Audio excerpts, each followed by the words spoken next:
on the things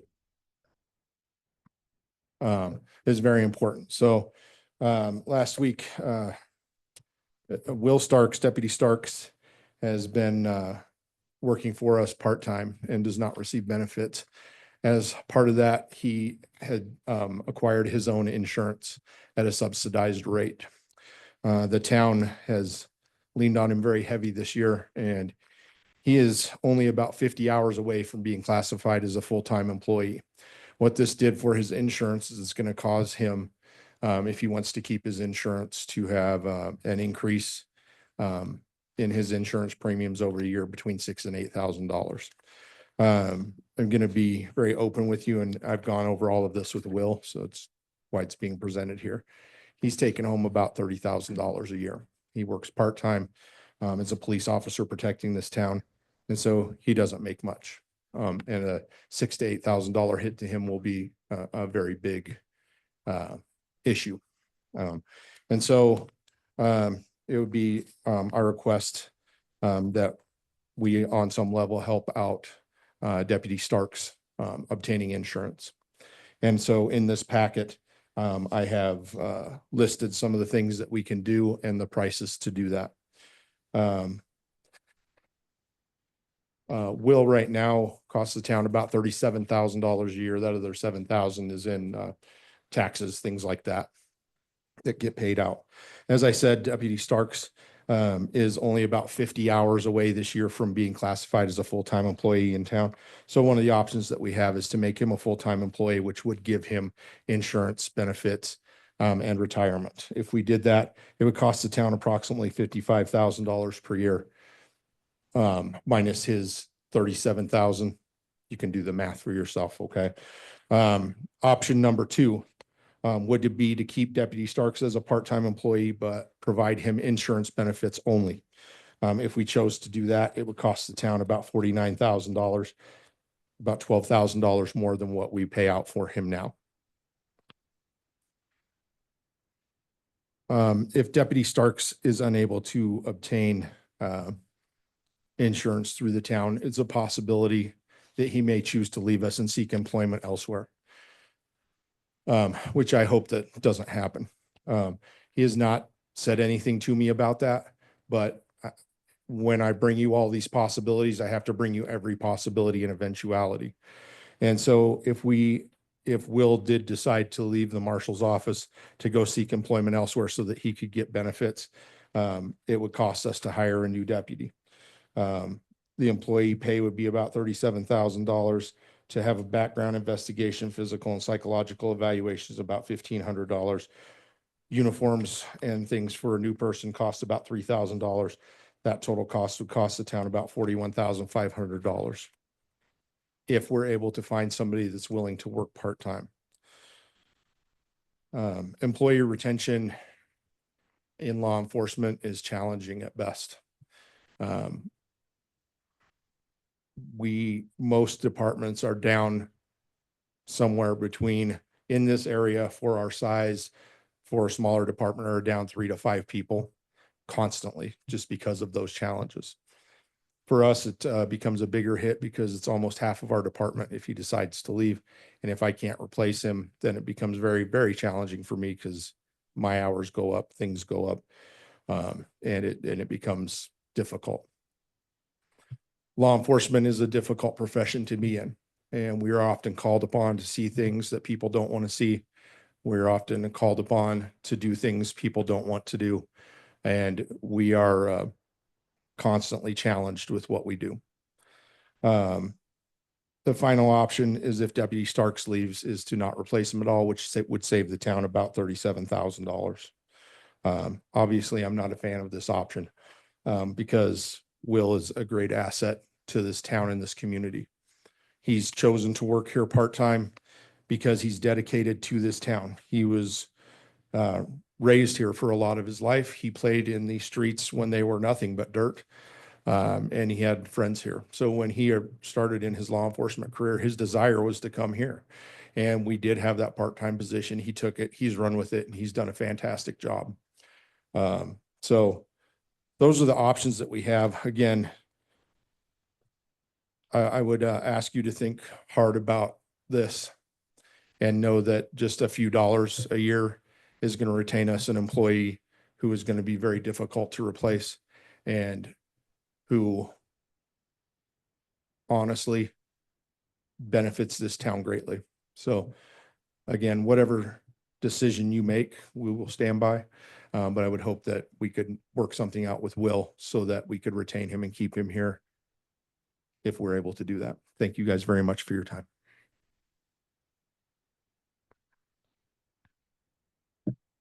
And I'll stay up here for a minute if you have questions or you want to discuss or anything I can do to help. Marshall, what is the threshold of part-time hours per year? So to be full-time in Green Mountain Falls, it's a 32-hour commitment.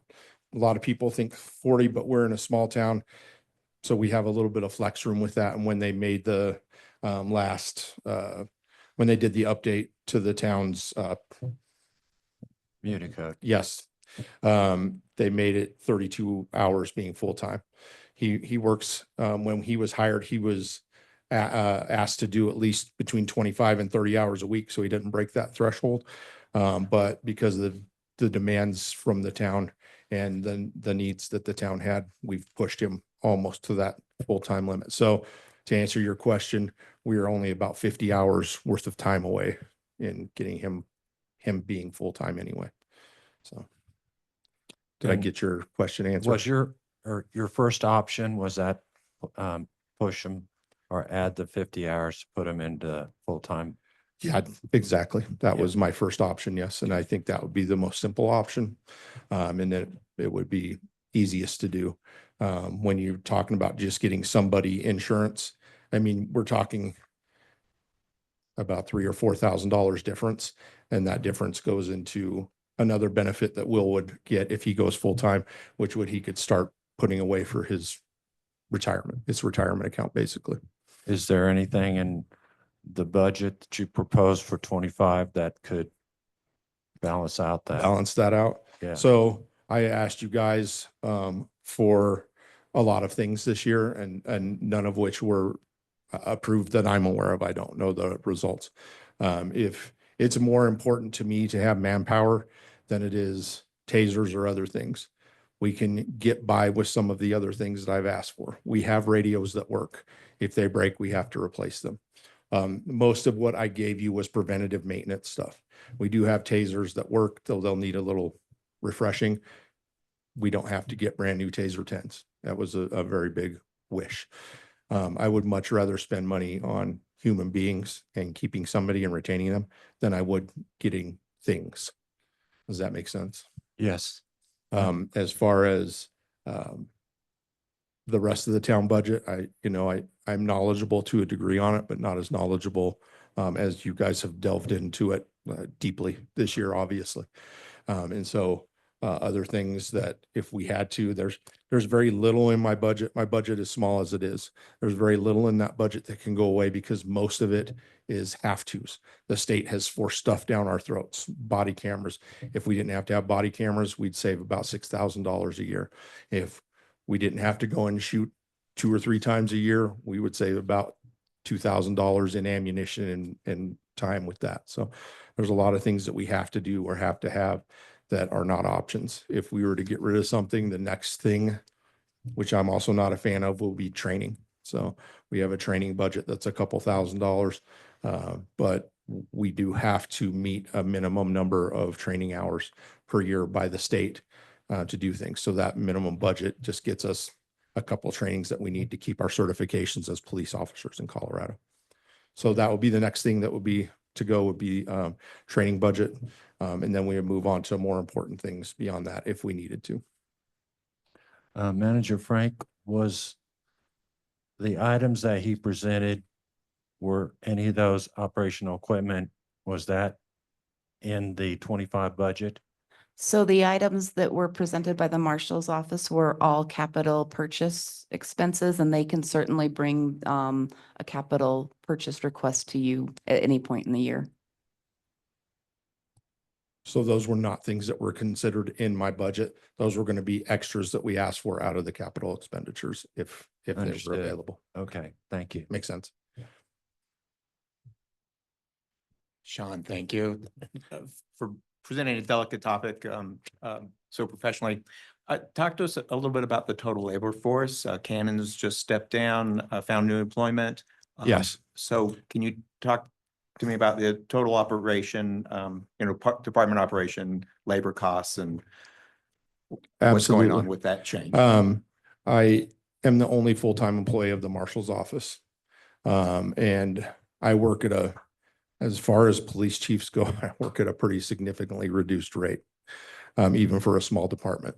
And I do that because there are other benefits that you guys have provided to me in the form of time off, being able to manage my own schedule, working in a great town. There's a lot of different benefits that I get. Second to that would be the part-time employee, which would be Will. And he's very important because when I take time off as the full-time employee, if I'm the only person, there's nobody to step into that role beyond the sheriff's department who are strapped as well. We are in the realm of the sheriff's office. We are in what's called District 8, and District 8 is not generally provided a district car. So there are obviously 8 districts. This district has the least amount of issues, and the sheriff's office has us cover sometimes out in District 8 because they don't have the manpower to have somebody up here all the time, if that makes sense. I do have 3 reserve officers. One of those reserve officers actually lives out of state, but he is utilized in other ways as far as he's a firearms trainer, and he comes in and trains us when we do our firearms qualifications. So that doesn't cost us anything. A reserve officer is a police officer who works for free for the town. So him living out of state, I know is kind of a weird thing. He doesn't respond to emergencies generally, but he will come into town when we have events, like when we have our parades and our things downtown. He comes in and covers those and then covers some of our training as far as firearms go. The other 2 officers were Alyssa Matos, and she is still very new and very much in field training and cannot be by herself currently. The other person beyond that his name was Cannonball. That is actually his name, Cannonball. And he was a very experienced officer with 25 plus years of experience. He was working for the sheriff's department and his wife was working a part-time job. They had a cause in their world that caused them to have to both get full-time jobs. And they did fulfill that by leaving our area and going to Rio Grande County and both getting full-time jobs. So that would be the entirety of our department. Those 5 people were it. We're down to 4. So 2 reserves, part-time, full-time officer.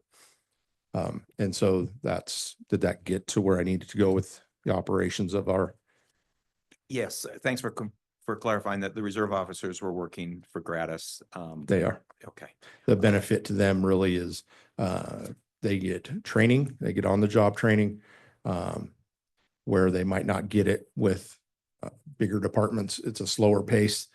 The learning curve is much flatter than if you throw somebody into the middle of a very busy town. They also get to keep their certification, which is huge to some people too. Sometimes they just like with our one that works out of town, he keeps his certification going by being employed by us. And so for just final clarity in terms of the budget that you put forward to us for 25, that was at the 24 rate, meaning 1 plus part-time. Yes. Staying under the 32, is that the threshold? Yes. In terms of a dollar calculation? Yes. Okay, so it's calculated at 32 or at 31? As far as Will's pay, he's working roughly 30. But in terms of your budget calculation for Yes. 25? So these that I presented or the ones that were already on paper before I presented those? Thank you. Yeah, the ones that were already on paper, we kept Will's budget or Will's portion of the budget the same, right? Like there was not an increase. We just had to use him more frequently this year than we had anticipated. And I think that I anticipate that that's probably going to be a trend with the town just because of busyness. We had a pretty busy year as far as things went, so.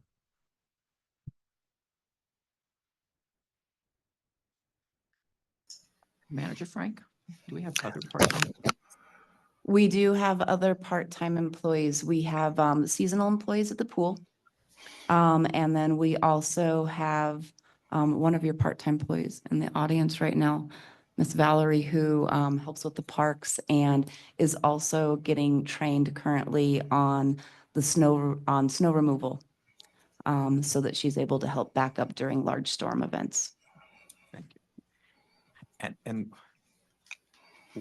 what is the differential between, with respect to the specific increase? Just Depends on which option you take. If you just choose to give him insurance, it's about a $12,000 a year increase.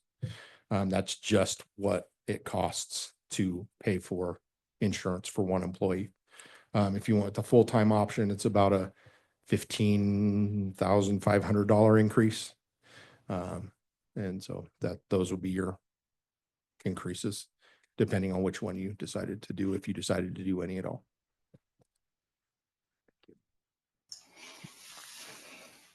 So Marshall, is that going full-time, that's increasing his hours and then the amount of time he's going to be on board? It's gonna increase his hours by, I mean, he's literally 50 hours away this year from being classified as a full-time employee. So if we chose to make him full-time, the cost increase really isn't the hourly wage. I mean, it'll be a little bit. It'll be 50 hours worth of wage, but your bigger expenses are your insurance and then retirement plan. So physically for law enforcement, for providing law enforcement services, for the difference between 12,000 and 15,000, are we gaining law enforcement services? I guess that's my question. Yes, he will work at that 32-hour threshold so as to try and not make more of a burden for that position. Because he will still be considered an hourly employee. He makes 26.50 something an hour. And so you're looking at that by those 50 hours. So you're looking at a small increase of his wage, but you will gain about 50 hours of time per year from that. Does that make sense? Does.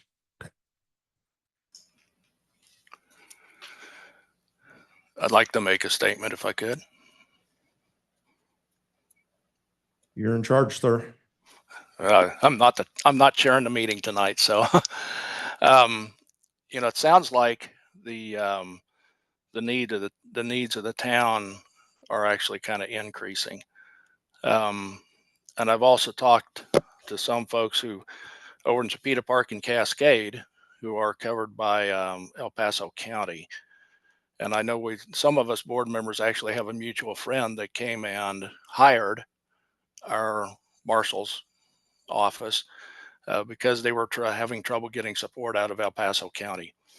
And the seems like the consistent theme I'm hearing is that if no one's injured, you may or may not get a response. And so if the needs of the town are increasing, sounds to me like we need to try to cover the needs.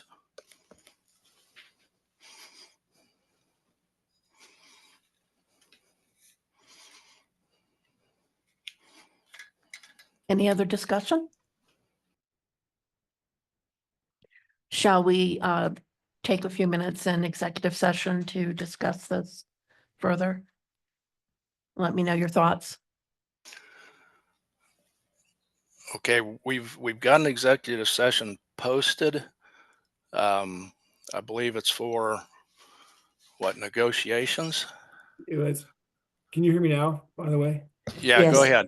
Yeah, I don't know what happened with my microphone there when I first tried to log on. My apologies. So the executive session that I see is for candidates hiring. It's not for this topic. So you couldn't go into executive session and discuss this issue. I'm sorry. All right, so we will table it till next meeting. Okay, Thank you. thank you. I think that requires a vote, right?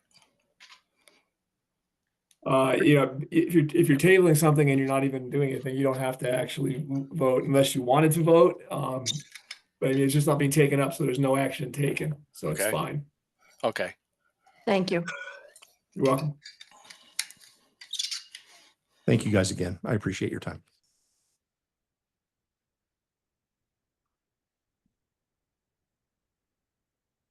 And just as a note, it's a little different when you table something to take no action than when you actually table something like a quasi judicial matter that has to be set for a date certain.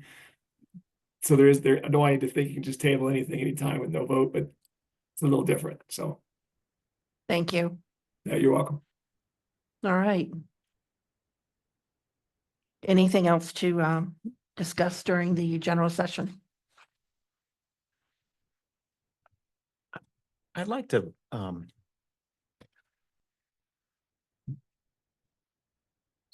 I'd like to suggest that that if there is not going to be new information to come forward on this topic, that we should discuss it and then make a motion one way or the other. Unless there's going to be new information to come forward, that we address it tonight, the topic.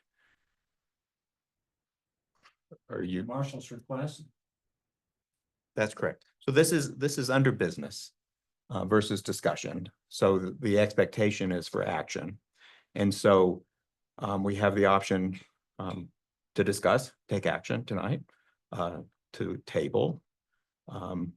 But what would be the benefit unless there was going to be new information to come forward, or there was some sort of anyway, without action to occur between now and when it came back up. As for me. Louder. No.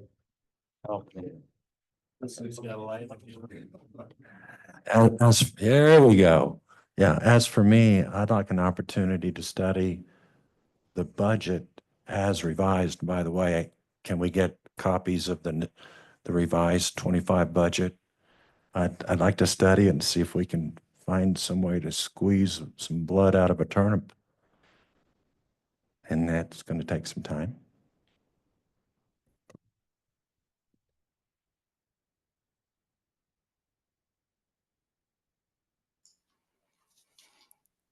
My thoughts, if you want my thoughts, Mhm. we've got plenty of funding in reserves, and we're also working towards a ballot issue in November. And so this to me, this is an easy, if we want to take it out of reserves, we can take it out of reserves and fund it. There's plenty of money there. And then once we have the response off the ballot issue, then that'll tend to define where we are going forward.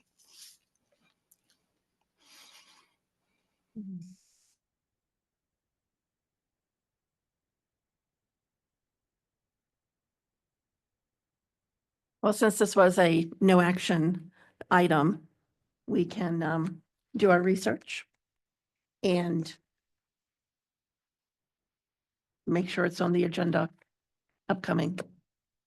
So just to be clear, it wasn't set for an executive session, but you could take action if you wanted to. Because it was noticed as consideration of the request. So you could take action, but it's up to you.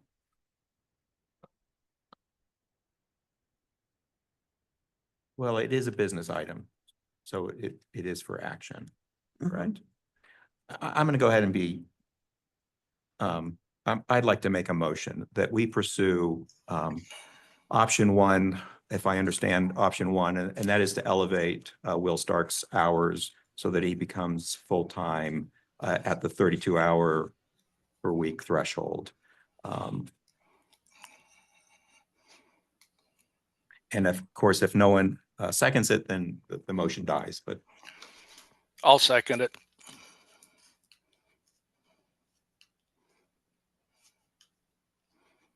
Did you guys catch that? I seconded. Thank you, Mayor. Yes, we did. Okay.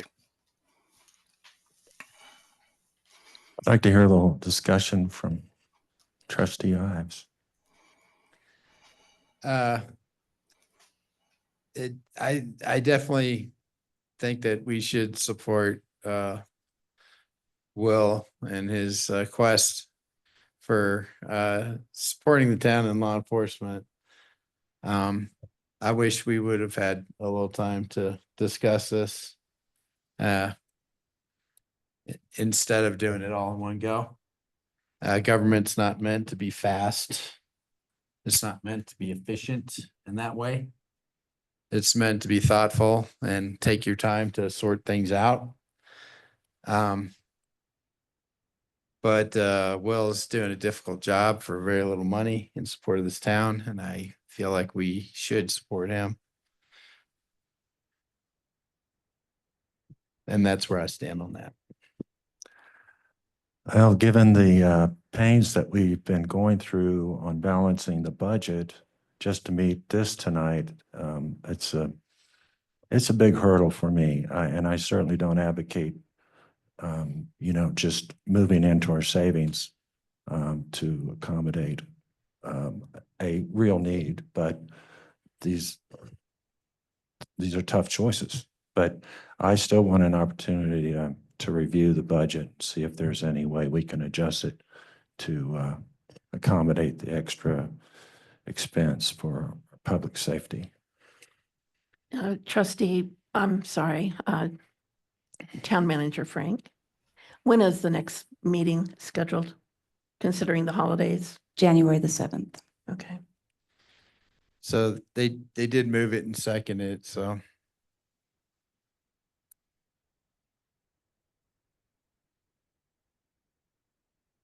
Was yours a second?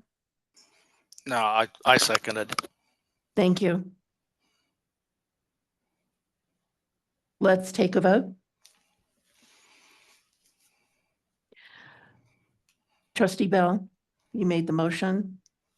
Thank you. I'm going to vote in favor of the motion. Trustee Ives, I also will vote in favor. Trustee Walker,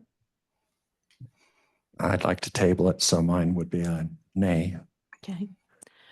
Mayor Dixon, Mine's an aye. I'm in favor of it. I would also vote nay, because I do feel we need to research the figures in the budget before making a decision. But it has carried 3-2.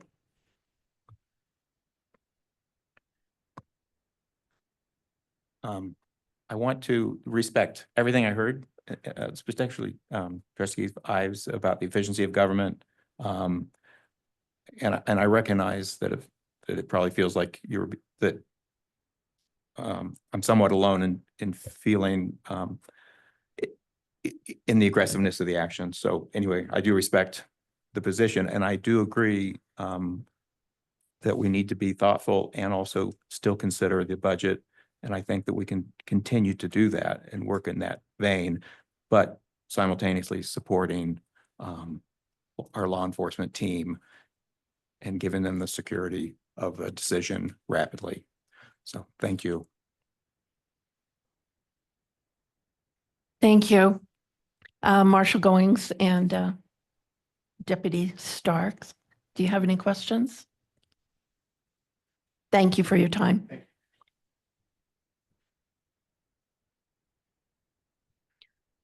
It is 6:04. Shall we adjourn to executive session now? Okay, thank you. Yeah, I think, aren't we supposed, okay, so I think we're supposed to have a motion and say why we're going in, and I can do that. I would move, we go into executive session to determine positions relative to matters that may be subject to negotiations, develop a strategy for negotiations, and/or instruct negotiators pursuant to CRS Section 24-6-402 for E to meet with, evaluate, and discuss the potential hiring of interim town manager candidates and to discuss terms of employment to be offered to a successful candidate.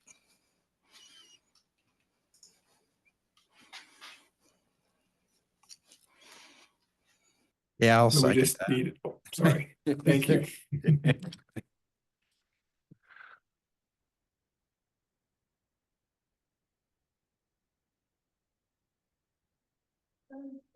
We've got a first and second. I believe the board needs to vote to go into executive session.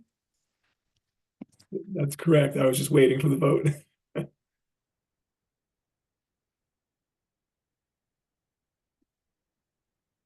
So we have Take a over? first and a second. We'll need a vote to go into executive session. All right, let's vote to go into executive session at 6:05. Aye. Aye. Aye. Aye.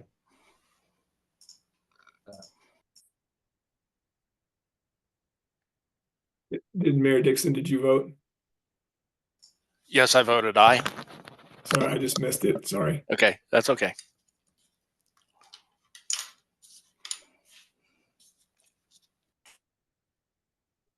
The board to be here with you this evening. Any opinion? I'm fine. I'm gonna suggest that you spend a couple of minutes. I'm gonna greet our applicants up here and let them know that we'll bring them in just a few minutes. But I would suggest, taking a couple of minutes going over the interview questions, making sure that you're enjoying them and utilize Jeff. What is the process? Is it one at a time? Is it? Okay. You have three applicants, in your folder, you've got a separate. Let me come back in and I'll begin. Very good. Okay.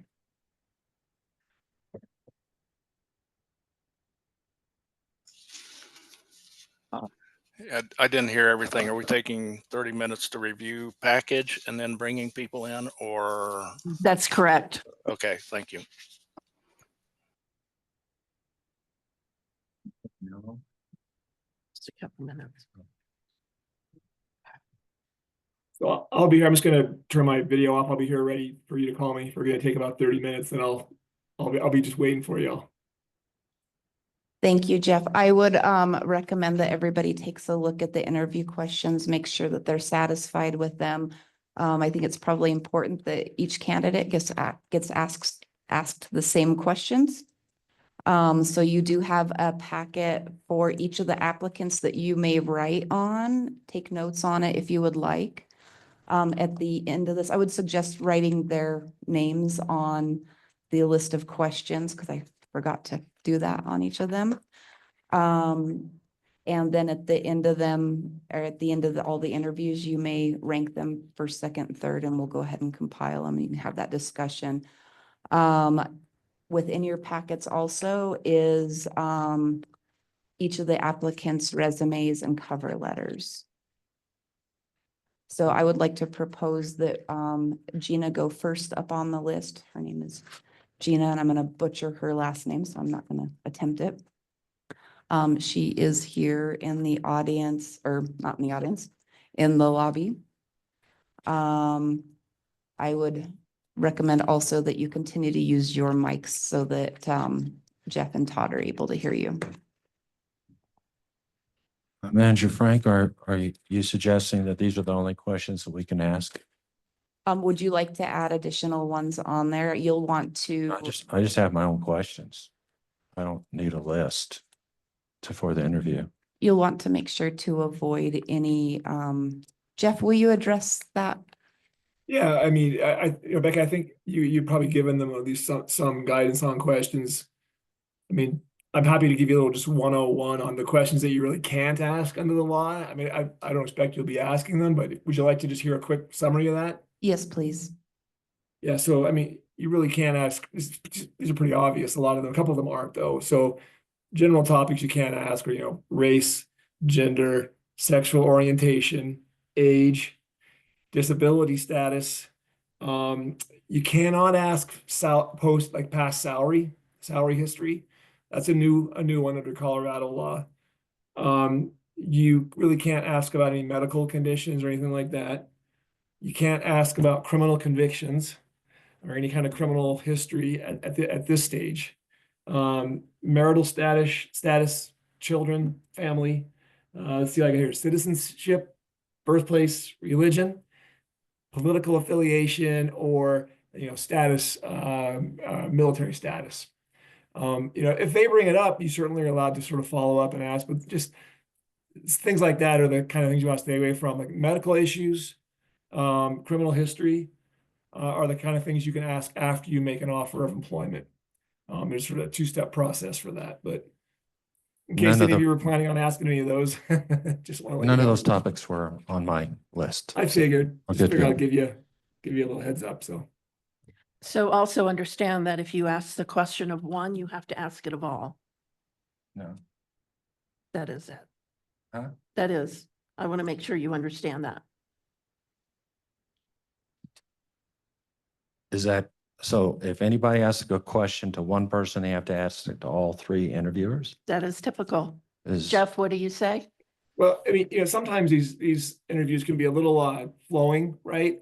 I think that it's a good idea to have similar questions asked. If you have a follow-up question that goes on a different tack, that's fine.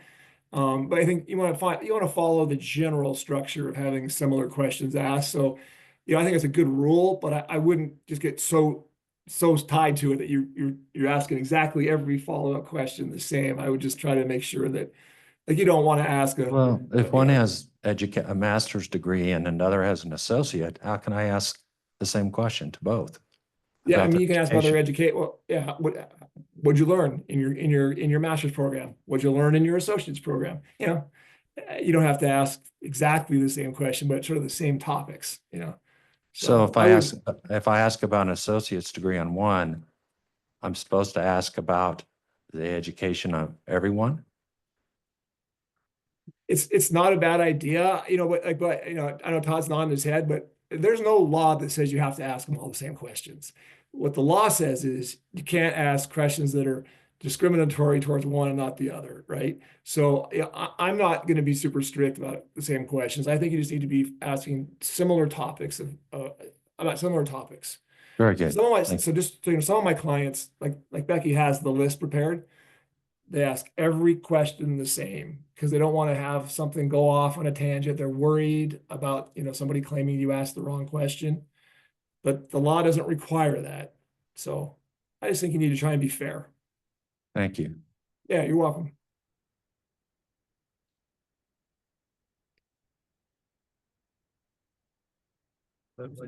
Are they gonna have a copy of this? They're not. So what's the process of asking questions? Typically, the process is we just go 1, 2, 3, 4, 5 with Mayor Dixon. And then just continue until the questions are asked. And the time frame for each candidate, is it like 30 minutes or 45 minutes? I would recommend, different applicants will take longer to answer questions. It's hard to say, but I'd say a good general rule for this evening is probably 30 minutes. But if you need more or if it ends early, we've kind of scheduled it to where there's 30 minutes, but What are they expecting? Was the expectation set with them? no. Okay. All right. And what about the end of the evening? How does this? So at the end of the evening, I would say that you guys, we can ask the applicants to stay if you would like them to. If you feel like you're likely going to extend an offer this evening, then, you have the ability to do that. If not, you may want to follow up with them very soon and, set a deadline of when you'd like to have a response back from them. Just to move things quickly, there is a memo in your packet also that Jeff prepared for you that kind of details a typical hiring process. This is somewhat of a unique situation based on the nature of the position being interim and also, you being on a pretty quick turnaround, so. Yeah, in the memo, and correct me if I'm wrong, folks, but it sounded like we're supposed to post the finalist for 14 days before we can actually have like a start date. And then, but we may be able to like post the finalist like right away. But then we also Yeah. have to go into to try to finalize, things like pay and whatnot, with whoever we choose as a finalist. Yeah, I mean, the open meetings law has like a whole process for hiring a town manager. They call it the chief executive officer. And, what I've said is, it's not really clear that it applies to an interim hiring. It's more like when you hire somebody for the position permanently. But it doesn't say that, it doesn't say it's only for permanent positions, but if you want to just sort of ignore the whole kind of process, because it's a little ridiculous, frankly, you can just say it's interim. We're hiring, to cover a need and you're okay. Otherwise, the only issue that you really have to deal with is that you could not extend an offer until you made the finalist public. And then you could not actually sign and approve the contract for 14 days. So that's kind of what you'd have to comply with at this stage, or you could just say, you know what, it's interim, it's not going to apply, we're going to proceed. Okay, thank you. Yeah, you're welcome.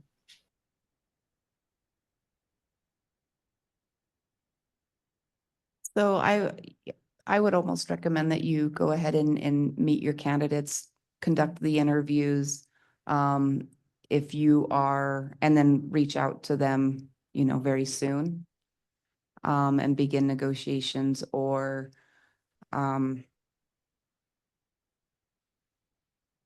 if there's somebody that you particularly like and you would like to ask them to stay in for until you've conducted all of the interviews. Yeah. That's another option. Let me And- ask you, have you discussed what with them what interim means with the upcoming election? We did allude to that a little bit during, within the position posting. It's not entirely detailed because I do think that a lot of those details do need to be worked out. I think you're going to need to put together a little bit of an election team. We did reach out to Judy Egbert and she's available and willing to help coordinate the town's portion of the election.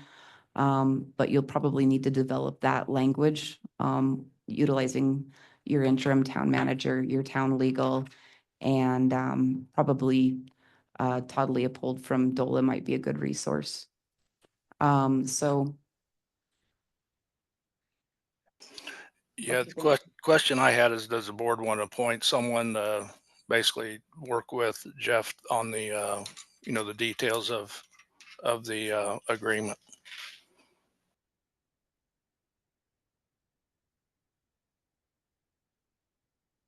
I mean, what usually happens is that somebody is the person who is talking to the successful candidate, at least the person you want to make an offer to.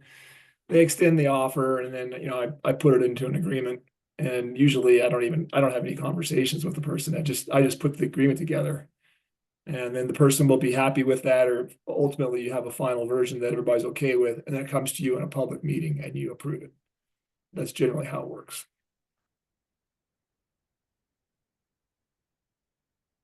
And if you don't want to make any public, sometimes it's nice not to make a public announcement now, because if, for instance, the person that you want to hire doesn't accept the offer, you can always just go on to the next person. So those are usually those discussions usually sort of happen in the background after you've met. So tonight, what you could do is you could go through the candidates, interview them, decide who you like, who you want to make an offer to, if you do, and then direct somebody to make that offer. And then if then we just negotiate it, and as long as it's successful, you're fine. If for some reason it doesn't work out, then you just can go to the next person if you want to.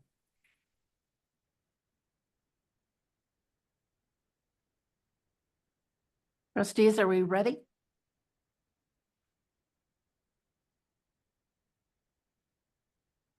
Yeah, Okay, so. Mayor? Okay. Trustee Bell? Yes. Yes, I'm ready. Thank you. Perfect. I'll invite our first applicant in. And are we allowed to have the current town manager sit in? That's up to you all. Do you have any objections? Yes, no? Okay, I wouldn't mind having the current town manager set in case the board does appoint someone. It could be kind of a either board and the existing town manager working up the final agreements. Thank you. Are you willing to stay? Yep, happy Thank you. to.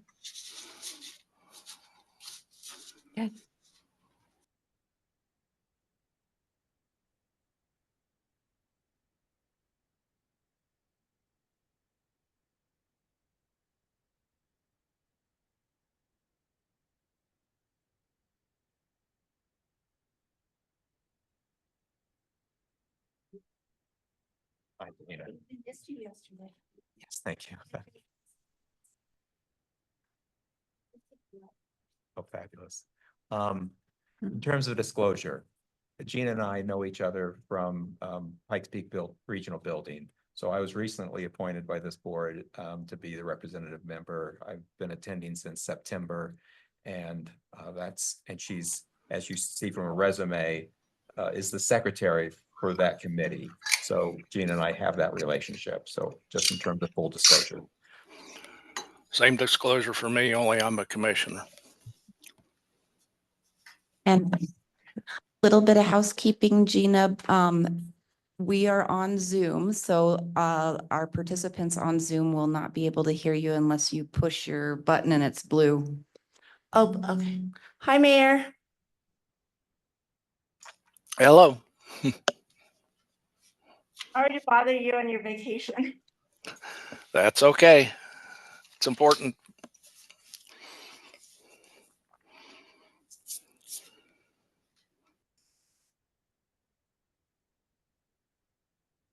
Gina, thank you very much for providing your resume and being with us tonight. My name is Sunday King.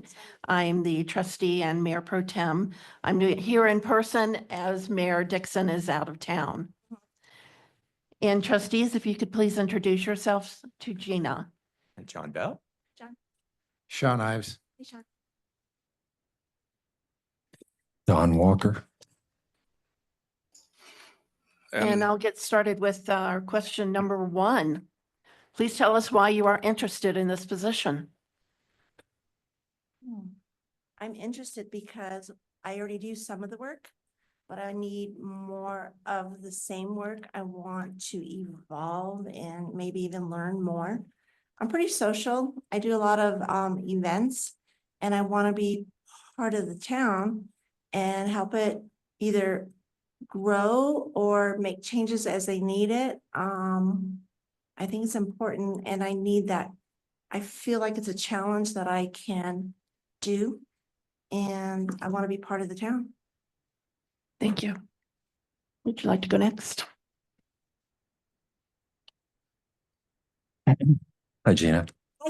Did you have an opportunity to read the job prospectus? I did. I have it right here. In fact, and I have questions after you all speak. So I want to ask you something about the responsibility for the town manager stated in the prospectus. What are the 2 major aspects of the job? Wait, shoot, let me find it. Well,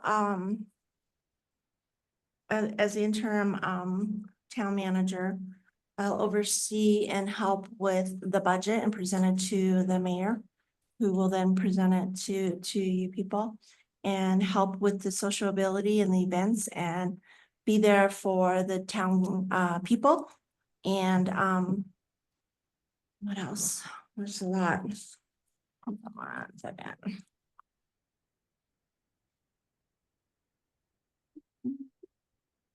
And I believe it's more operational than policy because you all make the policies. I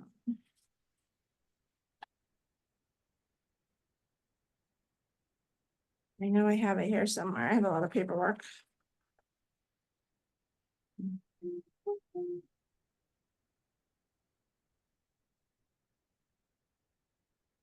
I think it takes a lot of leadership qualities and analytical, but I might have left it. Oh my goodness.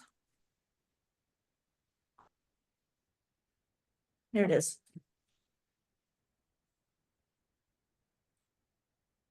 Sorry, guys.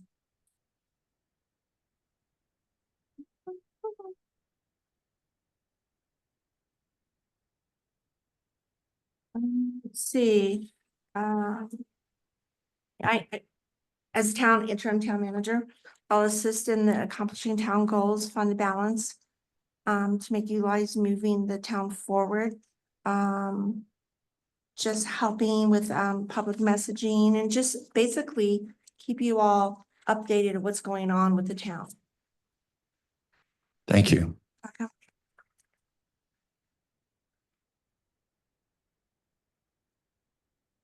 Okay, so describe how your previous work experience has prepared you for this position and any specifics that you could add to that. Sure. So as you know, I've been, working in legal since I was a baby, since I was like 20. And then I became a paralegal in Nevada. I worked for the Senate in Carson City. And that was interesting. That was my first time with boards and, doing any kind of Zoom. I had no idea what that was all about. I gained a lot of experience from that.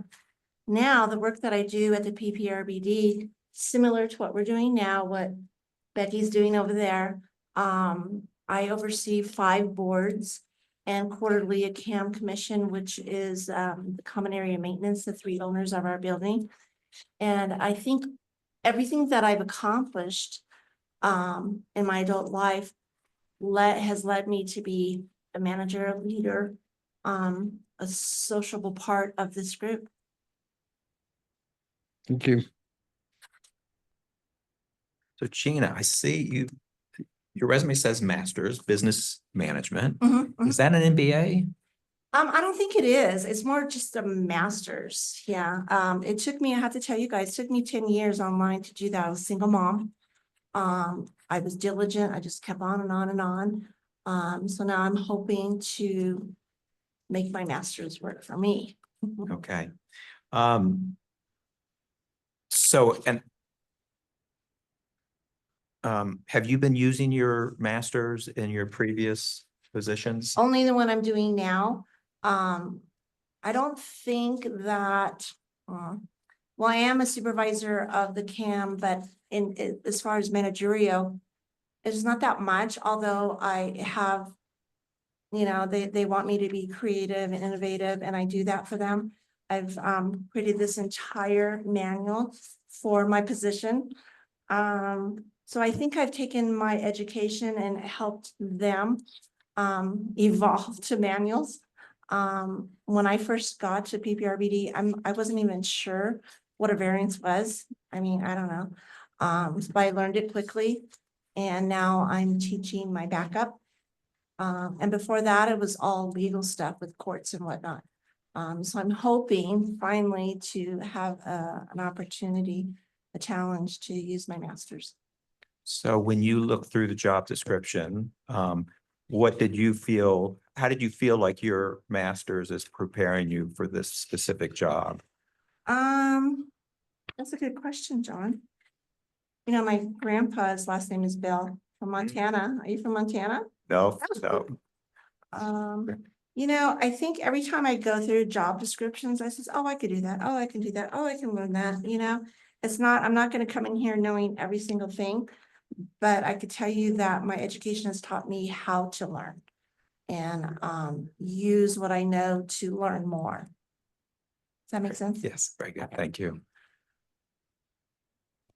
Mayor Dixon? Okay, although we have reviewed your resume and have been briefed on your qualifications, would you mind telling us a little bit more about your professional background and interests? My interest is to fulfill my challenge. The job I have now, I like it. I'm not upset with it. I took it because I was told that there'd be more opportunity, that the department's growing. I've been there 2 years and it's not growing. It's okay. I mean, I do a lot of legal stuff, but then we hired an associate attorney. And my past professionalism is my professional positions have always been in the legal field. I worked for pro tem judge. That was a lot of fun. Got to sit in, where all the attorneys, the judges sit. And I did that for a short time in Nevada. But when I worked for the Senate, I got to know a lot of politicians and how it works and how it doesn't work. So I think that all my years of legal work, Mayor Dixon, has led me to want more. I kind of regret not going to law school, but I was a single mom, so here I am applying for work with the town. Okay. Okay, thank you. So what are your 3 main professional goals for the next 5 to 10 years? 5 years. I hope I'm around in 10 years, 6 something. I want to fulfill this position and make the town proud of me and me proud of them. And of course, the board. And I want to be able, I don't know if I'll ever buy a house again because I went through the recession in 2007, lost my home in California. But I want to stay up here. I belong in the mountains. Yeah, I just want to hopefully make some positive changes. Thank you. You're welcome. So I'm going back to the job prospectus again. There's a paragraph in there that says, talks about the ideal candidate. And as you've read it, you'll know that we're looking for an individual that can fulfill as many of the requirements as we spec'd out. My question is an inverse question. And is there any particular area in here that's spelled out that you feel a little weak in and would need help in? Well, I think everybody feels a little weak in some aspects, but I've never had in any of my professional positions deal with a lot of the finance. So that'll be a learning curve for me, but I know I could do it. But otherwise, I think that basically I just listen, learn, and do, share, and then start again. But I have a commitment to stay up here, and the next 5 years, I'm hoping that still be up here. So just to be clear, did you say you feel you're a little weak in the area of finance? Yes. Thank Because you. I never had to do that, but I oversee things and I have a budget. I saved our up department $7,000 this year just in catering alone. I don't know if they see that where I work as a positive or negative, but I try to save us money. Very good. Thank you. Okay, can you tell us something about your biggest work-related accomplishments and how you were able to attain them? You mean, other than getting the position? No, just in general, from your background, some accomplishment that you had that you felt was significant and how you're able to do it. Well, I can tell you that Diane, the Secretary of the Senate, she hired me over the phone because of my qualifications and my references. And I thought, and that was during COVID. That was 2020. And then so I moved to Carson City from Las Vegas at the end of 2020. So I thought that was, you should even know me. We didn't Zoom or anything. So I thought that was an accomplishment. Thank you. All right, what are your 2 most difficult problems that you've encountered in your previous position, or I guess your current position, and you solved them? So how did you solve Well, 2 my significant manual, problems? they wanted me to do that. And then I've kind of not critiqued, how do I want to say this? I made it better for the meetings to run more smoother by giving everybody the agenda. They didn't have that before. And just the way I present the meetings, I think is a little bit easier and I'm more involved in the meetings. I introduce myself, I'm involved. When we have the catering, I go in and introduce myself and yeah. So I think that that's an accomplishment. And what else did you? The 2, and you mentioned the manual at the beginning and just. Yes, And and it's just, big. If you guys want to see it, it's pretty cool. it's a operations manual? Is that what Yeah, it? for my position, Okay. because there was nothing liked this when I started and I asked for a manual, but it wasn't available, so I made one. Okay. And then I'm overseeing the CAM committee, our CAM employees. It's only two, but the one is a day porter, so I help her. We were, the building has 3 different intergovernment facilities. I help with that. And then our receptionist. She gets a lot of people coming in, they don't know where to go. And I've created a manual for her and where people should go. And I like to be creative, innovative, and social. Sometimes too social, I might be speaking too much, sorry. I don't know. Who is this? Mayor Dixon? Okay. On my question, what would you consider are your biggest work-related failures? Why do you think they occurred, and what have you done to prevent them from recurring? Interesting question. So my personality, people I work with may not know that I don't like them because it's not relevant. I work with people, we're a team. But I've been thrown under the bus once. And I've learned to not bring my personal life into my business life because, it could be jealousy, it could be, I don't know why people would throw somebody else under the bus, but I've gone past that and I don't let it bother me. What else? Can you repeat that, Mayor Dixon? Yeah, it's what would you consider your biggest work-related failures? Why do you think they occurred? And what have you done to prevent them from recurring? I think that back to people not working good with other people. You know, I assume everybody is in a good place. We're all friends, but there's a lot of people at work that they don't want to be there. So I've learned to not share too much with them and just be more as a business oriented. Sorry to interrupt you Is that guys. Mr. Blasi? We failed to introduce Jeff Parker at the Oh. beginning of this, and Hi, Jeff. Gina, Jeff is our town legal. Oh, okay. I wanted to ask, that was one of my questions. All the town attorneys are blank. Are you in Denver? Yes, I'm in Denver. okay. Sorry, I was gonna introduce myself. I didn't want to interfere with the Oh, it's interview, so okay. I apologize. Okay, nice to meet you. Nice to meet you too. And a process check, how many minutes are we in? Because I've lost track. I didn't I didn't set a timer. We're in about 21 minutes.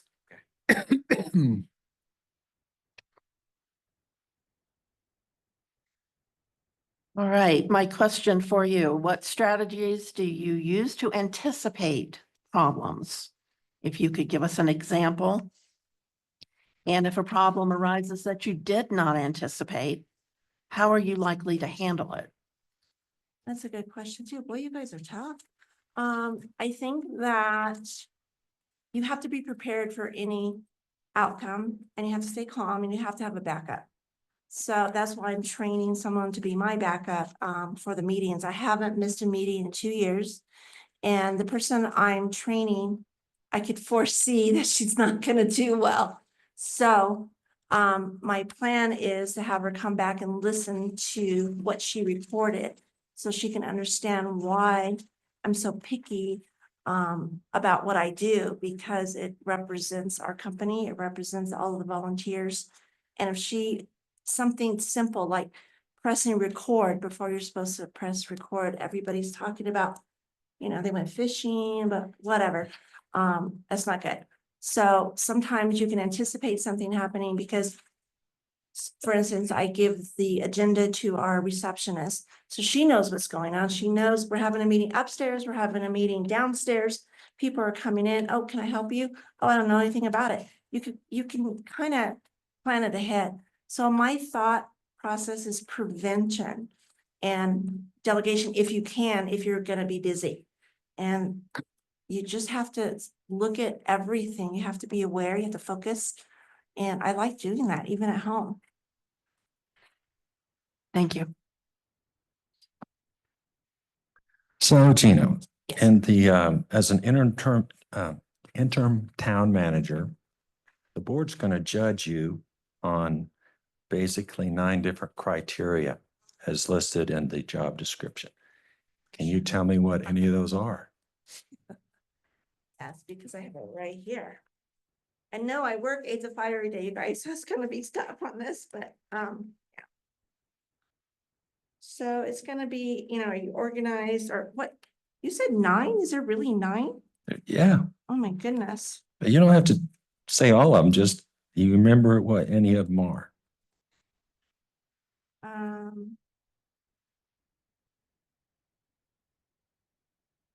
Well, I think important is, learning the other, facets of the town, the marshal, the fire, all the people that you guys interact with the town, with, Teller. And, we already work with PPRBD. Let's see. I should have drawn a list for you guys.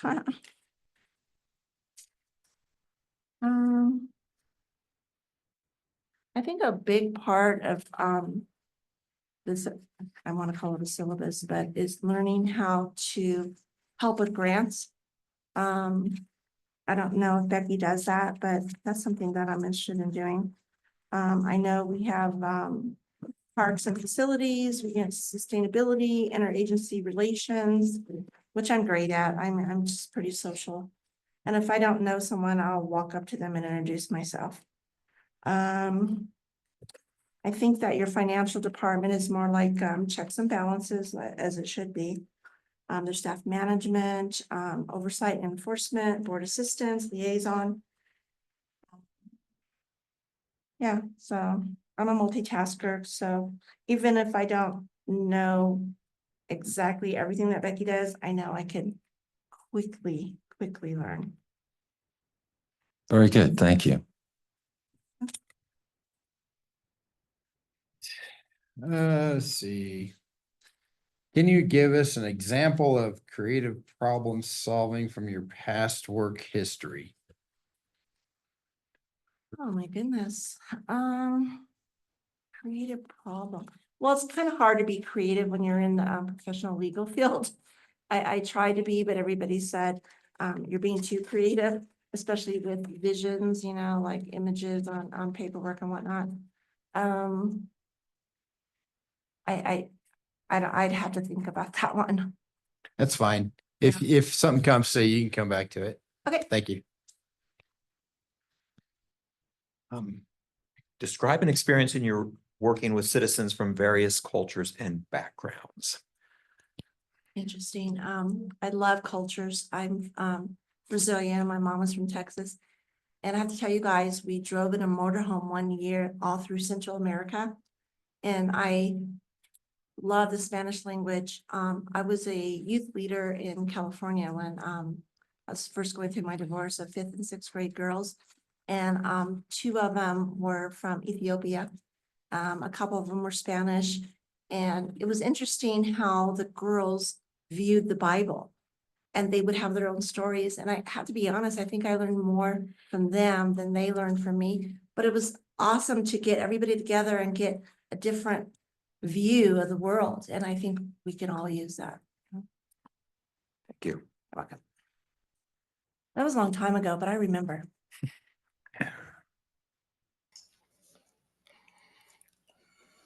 Mayor Dixon? Okay, describe an ethical dilemma you have faced in the workplace and how was it resolved and what was your role in the resolution? And would there been anything that you had done different? Oh, yeah. Earlier I spoke to you people about being thrown under the bus. When I first started at PPRBD, none of this goes outside these walls, right?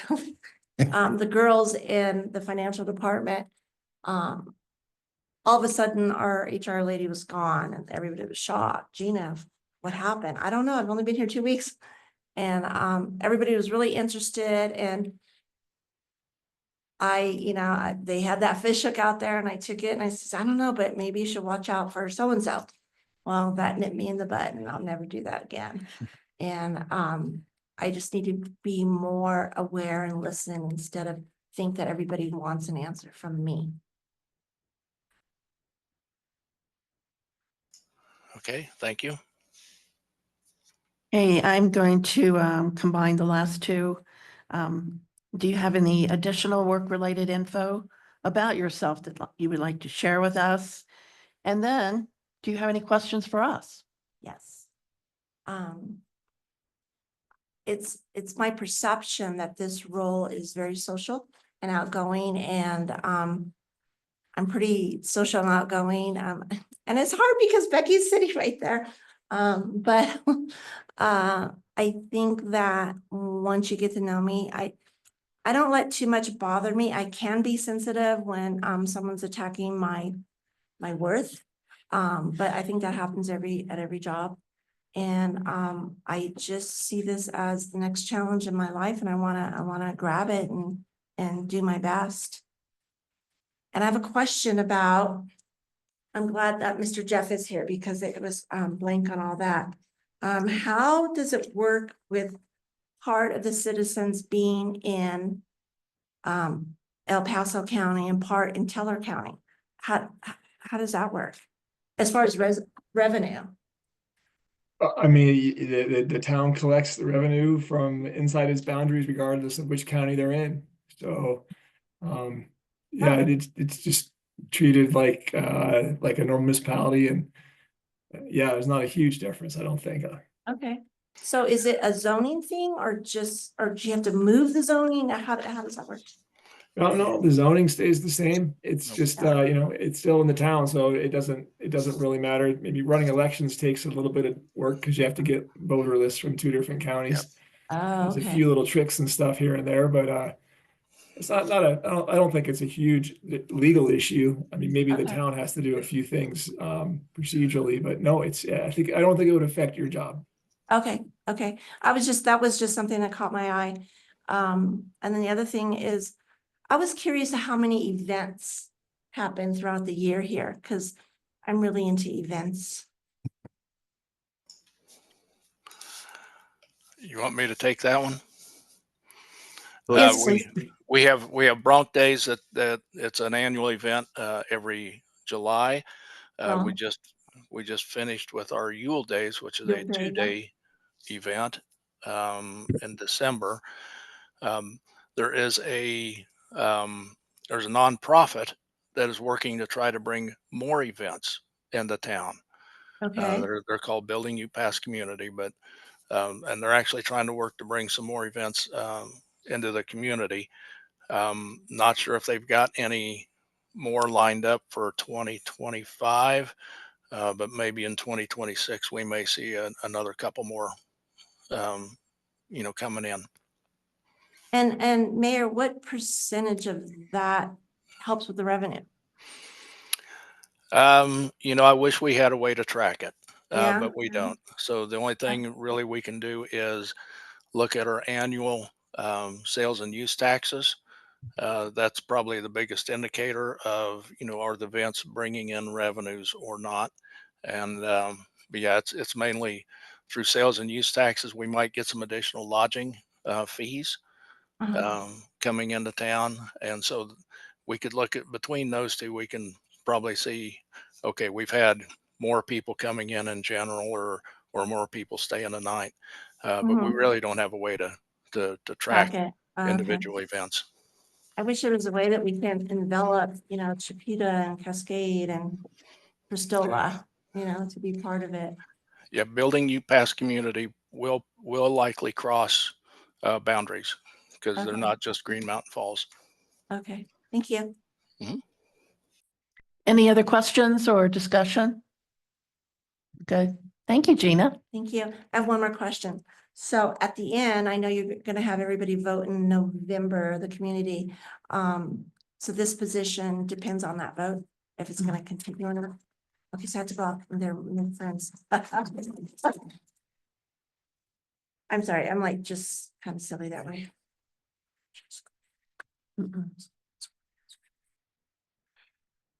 Thank you, everybody. Yes, thank you. Thank you, Gina. Will you guys give me about 3 minutes? You can have this time. Use Jeff. Nobody wants to see my manual. Come on, I worked really hard on it.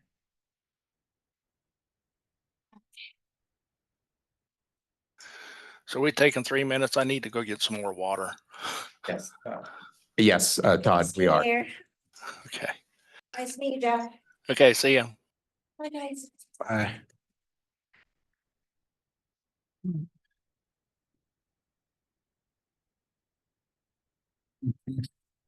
Yeah.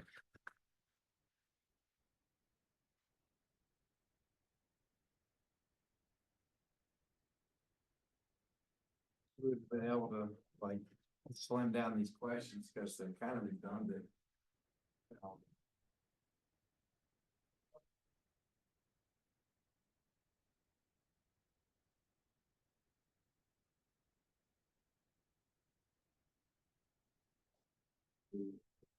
Too important to see that it's going to be most fun for. So I just, yes, I will be there, no, I won't be there. So their Christmas party was yesterday, it was on 18th, and I, I indicated those, no, I wouldn't be there, so it's very minimal. I was with Gina quite a bit, so she's no nonsense.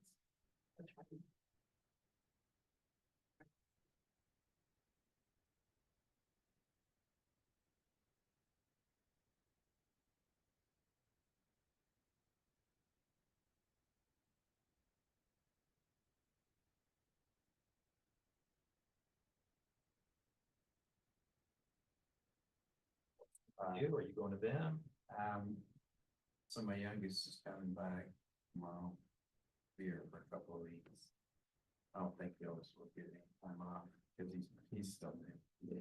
He's in his first year, so seniority wise, it's like he's not making it. But if possible, my daughter might show up after Christmas. We'll see. Hard to say. What are you doing? Well, yeah, kids will come here. That's nice. Yeah.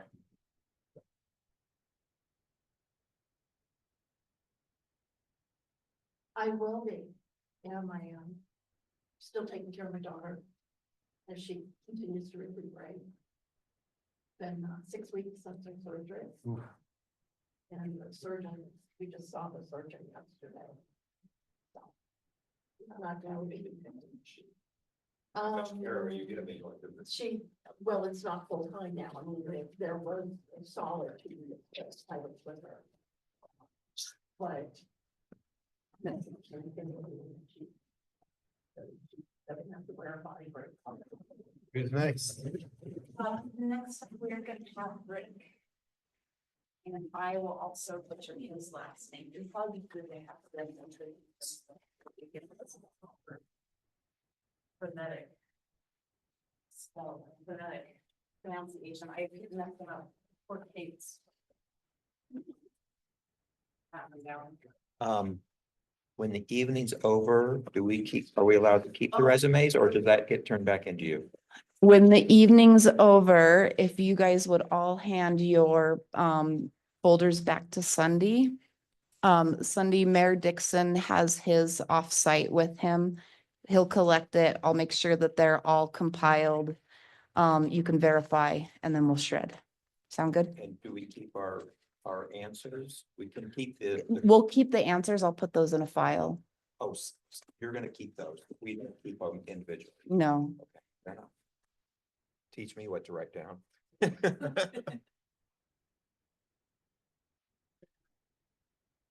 when you all are ready, give me a nod and I'll invite our candidate. I'm in. ready. Who is the next candidate? The next candidate will be Rick Karuglian. Okay. It'd be great if somebody asked him how to say his last name because I'll butcher it. Thing that's interesting is he was only looking for a 3 to 4 months job because they may be relocating.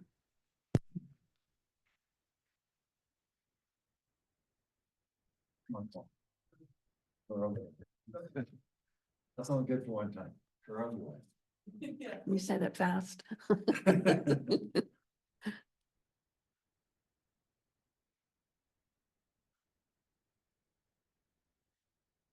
I'm ready.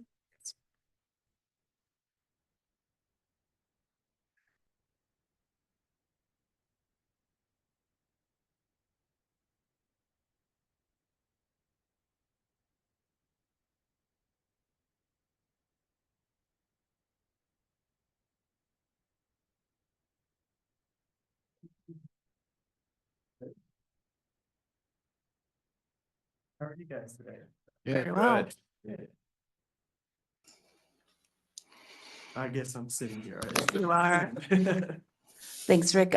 We have a couple members on Zoom who will introduce themselves here in a moment. If the blue light is on your mic, they can hear you. Could you please introduce yourself? Certainly. My name is Rick Karoglian. And how much do you want me to give you in introductions? Just a minute or so. Oh, okay. That would be fine. I am in a transitional period myself. I have served about 3 years in Georgetown as their town administrator. Before that, I was in Brush, Colorado as the assistant, and my manager there was retiring. And so he let me lead it for 2 years, and he came in 2 days a week. So I have tons of experience. That was a staff of 58. In Georgetown, we had 18, very similar to Green Mountain Falls. But I am in the process of transitioning back to the East Coast. So we have a window of opportunity where I could come and serve and help you guys figure things out. I couldn't do anything long term. So I'm only here to kind of help serve if you guys need that. Thank you. Yeah. I'd like to introduce myself. I'm Sunday King, a trustee and a mayor pro tem. Mayor is out of town, so I'm just here doing this for a physical presence. Nice. Trustee Walker. Don Walker. Sean Ives. John Bell. And I'm on the Zoom. I'm Mayor Todd Dixon, and I'm close to Georgia. I'm up in the northern part of Florida at the moment. I'm the town attorney, Jeff Parker. Nice to meet you guys. Well, we're going to start out with some questions for you. Please tell us why you are interested in this position. Todd Leopold with DOLA reached out to me, and he knew that I had just resigned from Georgetown. We had a plan that we want to move back to the South, and it's difficult when you're going through interviews and then having to be present and the talk of the town. It's just difficult. And so we decided that we were taking a step moving back. And so we put our house on the market. And now I'm in the process of interviewing already with other cities on the East Coast. When Todd had mentioned it, because this could take 6 months, that this could be a great opportunity if you're in a circumstance where you're looking for someone to come in and give guidance, knowing I could step in and know what to do immediately because I'm a town administrator. I understand what to do. So my interest would be wanting to help. I know Becky. I've known Angie before Becky. I knew Matt Gordon. I think Green Mountain Falls is very similar to Georgetown. It's a beautiful mountain town. And so I have great affiliations for these things. And I'm here because I took the drive today and I apologize for being late. I didn't know that this was going to be longer with traffic and stuff, but it's a beautiful town that I feel like I could come in and help serve you guys. Thank you. Hi, Rick. Did you have an opportunity to read and study the job description for the town manager? Okay. So within the prospectus, it points out 2 major aspects of the TM. Can you tell me what those are? The 2 major responsibilities for the TM. I mean, probably no. I'm gonna just guess because I think of just in general where you guys are, somebody to oversee budget to make sure that is where you guys need to be. Next is trying to decide how you're gonna determine what your direction for administrator is. You got it. Very good. Thank you. I mean, I do know a little bit. That's why I was like, I know that this has been a struggle. And so, okay, good. Well, I'm glad. All right. So please describe your previous work experience as prepared you for this position, which you've already touched on, but if you want to make a couple of bullets in there, that'd be Sure. great. Overseeing budget would be number one, is making sure that where are we on the budget and how do I help cut back things? I think that's the most important thing, cut back for priorities. Priorities are the most important thing. If it's important to you, we've got to make it reflect in the budget. And so that's what I do. Second is lead staff. And when I say lead staff, I have weekly meetings and I want to make sure I understand that they get help. What is it that they need? How can I help them? If I was here longer, it would be a lot more involved because it would be looking at their priorities. How are they meeting your priorities? They would be looking at comprehensive plan. Where are we on that? You know, it's how long ago has it been? Are we up to par with that kind of stuff? Next is community engagement. I'm an extrovert. My temperament is an ENTP, which means I'm an eagle flying and I see long range, visionary, and I swoop down to kind of help get my team there. So that's my biggest asset is I'm a leader and I lead people and I motivate them. So I love to hear what my community has to think about these things. Are we listening? Are we engaged? Are they at the table? Are we transparent when we're communicating these things? And so I think that's really important too, is that we engage. If I was here for the next 3 or 4 months, that would be part of what I would do. I would listen to make sure that they're heard. And believe me, I've heard stories because I've known the previous people that are here and I've heard lots of scary things. But I think it's important that people know their leader or leaders, that they have an opportunity where they, if I schedule meetings with them or I go, you know, like when I was in Georgetown, I spent every Friday and I walked my community and listened to my business owners, or else we set up meetings so that we can engage. So I would say these are highlights that I think as an administrator, it's really important that they would participate in. Thanks. Mhm. So Rick, your educational credentials are impressive.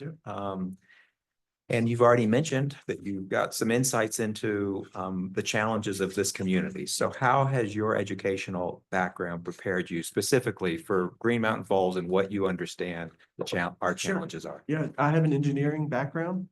That's one that has helped me understand design.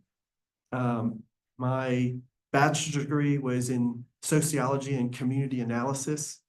And that helps me understand that, you know, being an observer / participant, so getting engaged.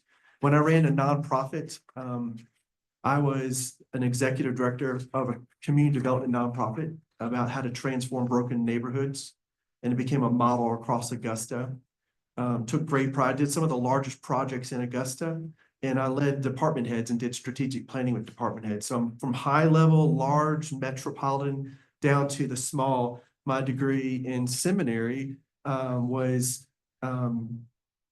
Master of Arts in Theological Studies, but I had an emphasis on community development because I always believe, even you know, looking at your faith, that it's not just doctrine you teach people, but it's actually service and you get involved. So it's people in place. So I'd say that degree helped me understand to connect the dots between the two, people in place, because you can't divorce them or else you get off track. So place to me is very important, that you take time. I ran grants. I've done, you know, lots of grants over the years. I was a grant reviewer when I was in Augusta. So I took municipalities and I looked through their grants to make sure they had them right. And then even my master's in public administration was focused on city management and community development. Like how do you, and my background in Augusta too was I was the chairman for the Downtown Development Authority. So that's economic development. Those are the things that I know this is only 3 months, but at least it gets you connected to the dots with things.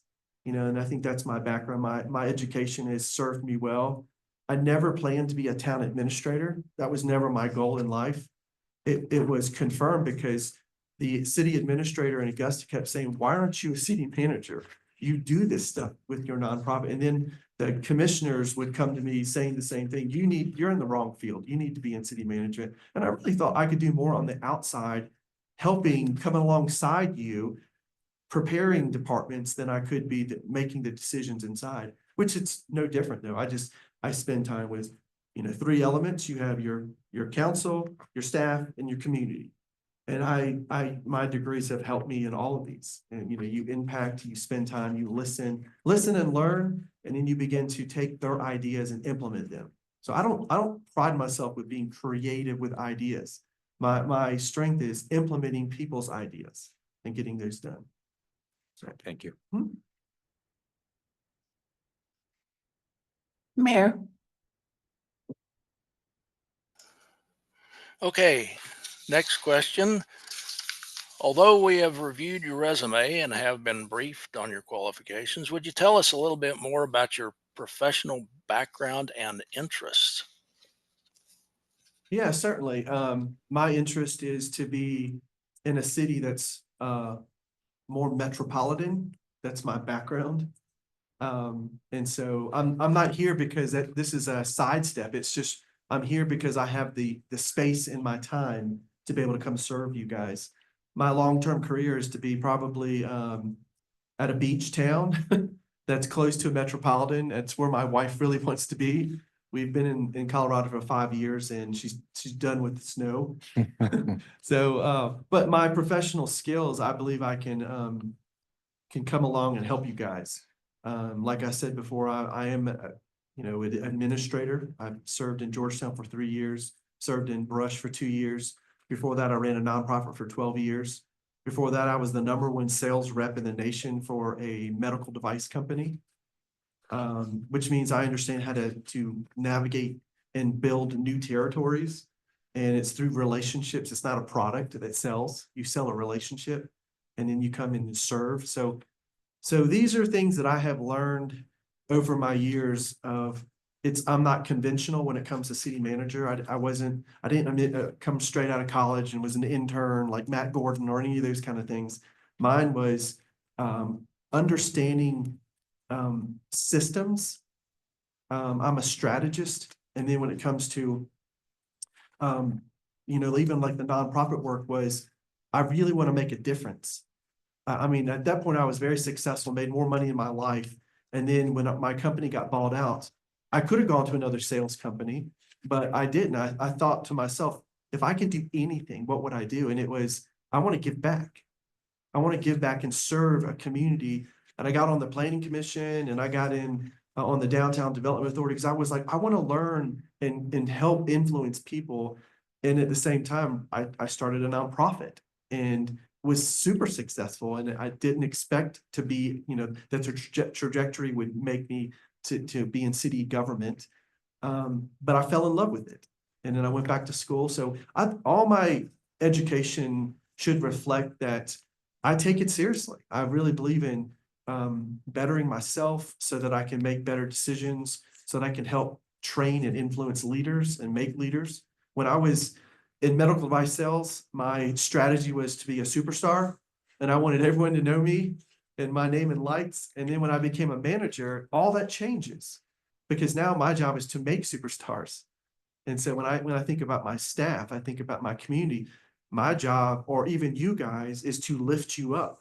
And a manager's job is to put you in a position of strength so that this place would thrive. And I know you're probably thinking, well, how can you do it in 3 months? Well, you got to start. You know, you try to work along with what you have and you try to leave it in a better place. And that would be my whole goal, is to put Green Mountain Falls in a better place than where, before I leave. It would be positioned in a good place of success. Hopefully tagging along with what Becky's done here and making it a better place before I leave. So. Okay, Does thank that you. answer your question, Mayor? Yes, thank you. well, I'm going to skip to, the next question would be about your professional goals for the next 5 to 10 years, but I think we already know that.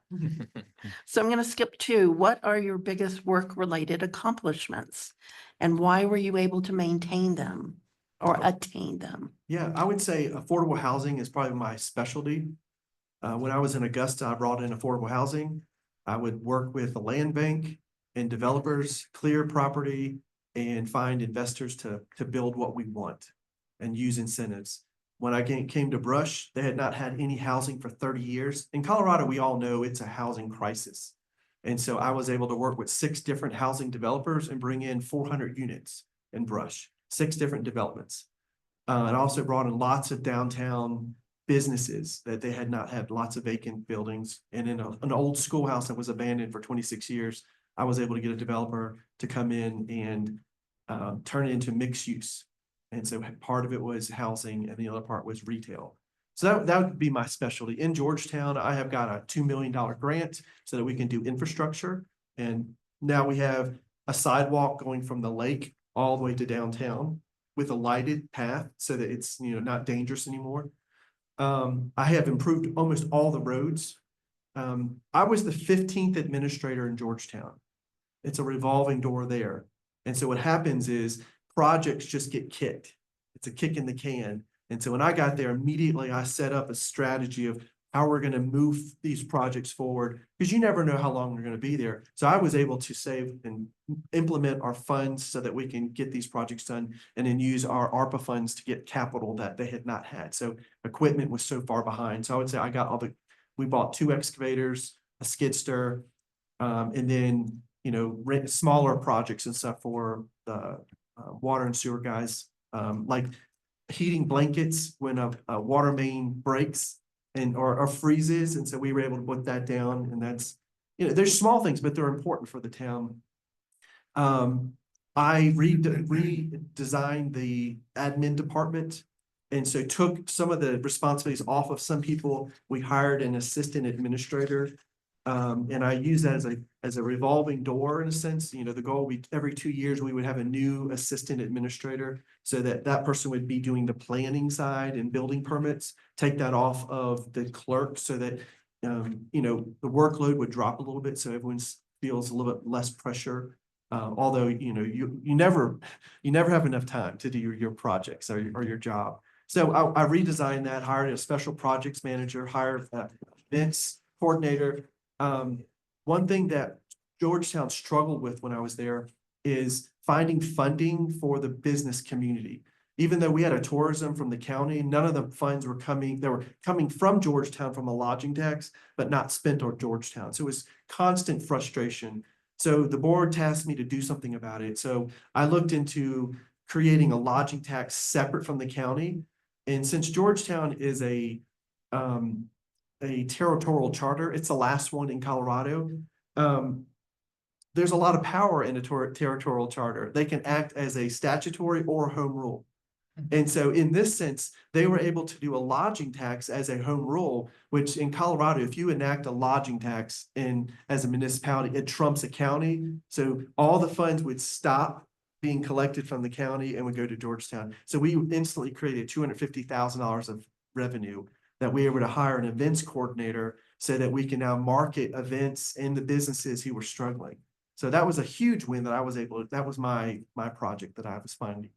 Those are highlights. I would say the last project that I would say huge success was Xcel Energy started the decommissioning project of the Forebay Dam, which is up on Quinella Pass. I don't know if you've ever been in that area.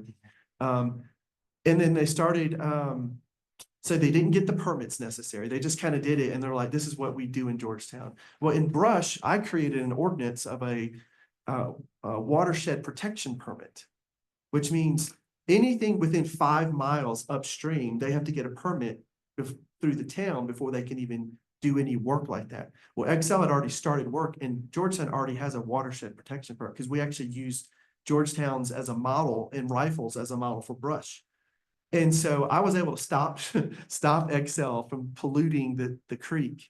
And they had never been stopped by an administrator before. So I stopped it, was able to work through, and then they were able to fix a lot of the destruction that they caused. And our filter system was $18,000 filter screening that they put in. And so, in fact, one of my letters of recommendation is from Excel Energy, of my ability to work with them and negotiate on a high level professionals so that we can work together. So I take great pride because I am my thing is always, how do you find a win-win? So that we don't compromise, we don't take the loss, but we don't want them to take a loss publicly. We want to work together so that we can move these things together. So I would say those would be my big highlights in Georgetown. Thank you. Rick, next question. In the job prospectus, there's a paragraph about the ideal candidate where we've laid out all of these requisites that we'd like our administrator to have, our TM to have.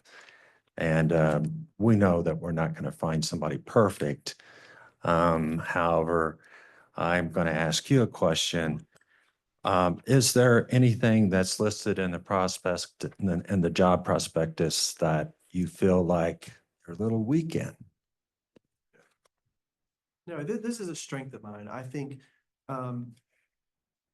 one thing that I have is I know that there's been some challenges, from this board to the community and communication. And I would say that would be a strength of mine to say, we need to talk and get on the same page. I think that would be crucial, is setting expectations, even for the 3 months of, there's a lot to get done, and prioritizing that, and then make sure that the community feels engaged so they understand what this is going to look like. Because the goal would be setting up to the next person, or however the decision you guys make. I mean, I know you're trying to decide, do we even need a town administrator? But you still got to walk down a path to say, how is this going to get done if an administrator is not here? So there's going to be a lot of discussions and work sessions that we would have to get to that point where you feel comfortable in knowing what that next decision is and how it's going to be sustained. So I would say that would be my strength. I'm not intimidated by that. I think it would be something necessary for you to make those decisions of what's going to happen. Okay, fair enough. So you don't feel like you're weak in any of those areas. So let me ask part B to the question. What area do you think you can improve in? I would say the areas that I feel like I can improve on, of looking over my tenure in Georgetown, was there areas that I failed in? And I would say yes. And when I mean fail, it was, I should have done something and I didn't stop it. And I'll give you an example. Code, it depends on what code says. There's code, especially in Georgetown, that says that board members are not supposed to interact with staff members. They come through the administrator, and the administrator is the operations. This is legislative, this is operations. And I let them get involved in staff affairs. And that's a no-no, and it burned because you try to correct that. And I bring my attorney in to talk about separation of powers. And then I have to work real hard of trying to teach and train my board members of what's appropriate when it comes to, what's appropriate in your discussions, what's not appropriate. Mentoring department heads is not appropriate. And I wasn't strong enough to put my foot down and say, that is not appropriate, that you're crossing over bounds. So now I know, because I've learned through those things, and I will never let that happen. I think it needs to be clearly defined so that there's not frustration, because all it takes is, what happens is you create a system that the administrator is constantly undermined. They do this. Well, I talk to you when I talk to a board member and I can get my way. And that's not appropriate, especially as an administrator. Your job is to make law. My job is to implement law in operations. And so clear boundaries. And I understand as an administrator supposed to come to you with recommendations, like a due diligence, subject matter expert. You spend a lot of time researching, but you guys make a decision collectively, not individually. And so I would say that's an area that I was weak on, and I learned a hard lesson that I will never let that happen again. Is that better? Thank you. You're welcome. All right, I'm gonna skip that. Yeah, That- yeah, that yeah, was- fair enough. Okay. Fair enough. What are two more difficult problems you have encountered in your previous positions? And can you give us an idea how they were resolved?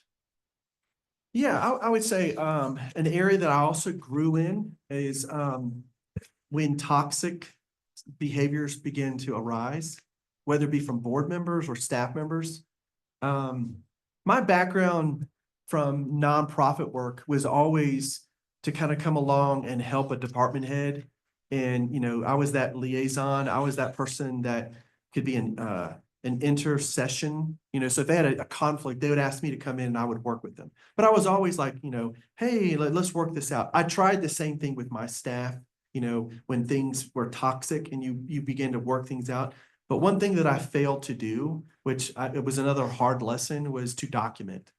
You document that scenario so that now if it happens again, I have ramifications of saying, no, this is grounds of termination if this continues. The same thing with the stat, or like with having it documented, I think is really important so that these relationships would be healthy and it would not persist. So I would say that's an area that I really learned in and grew.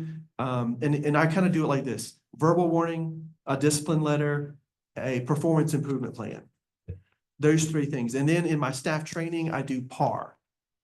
You know, like in golf, your bare minimum is the standard. PAR to me is a standard that I created: professionalism, accountability, and respect. That's learning of what that means to work as a good team. You elevate the professionalism, you elevate the respect. And it could be with dress, it could be with conduct, it could be with interacting with services, but having that higher level of saying, no, we're gonna create a better system. And then I would say the last thing is emotional intelligence.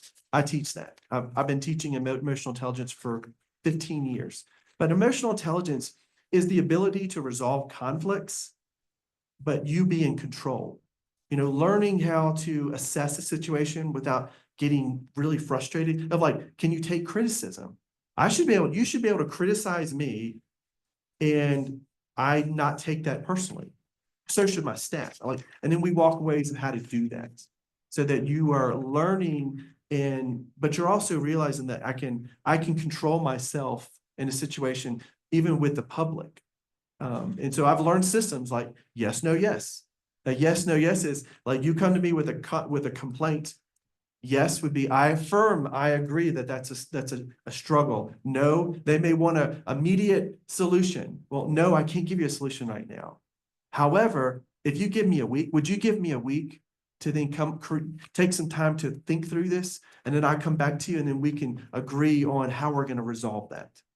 Now that's my strategy of dealing with conflicts, whether it be staff, with board, or with the community is working through that. And then if I come to the board or if I'm going to the community and you're asking me to give a presentation, how long does it take me? 5 minutes.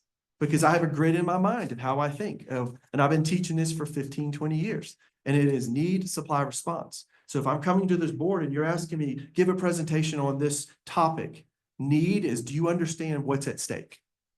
It's helping you understand why we're in this situation. Need, supply, the supply are the options to the answers. I've done my research and I'm presenting to you what my solutions are. And in my need, supply, response would be, here's my recommendation. After all these, I found that I've looked at Woodland Park, I've looked at Cripple Creek, I've looked at all these other communities that are surrounded, and here's what they've done as well for this circumstance or situation. And I'm requesting that we would change the code to include those kind of things. So that's how I do it from my training and development over the years. So. Thank you. Yes, excellent.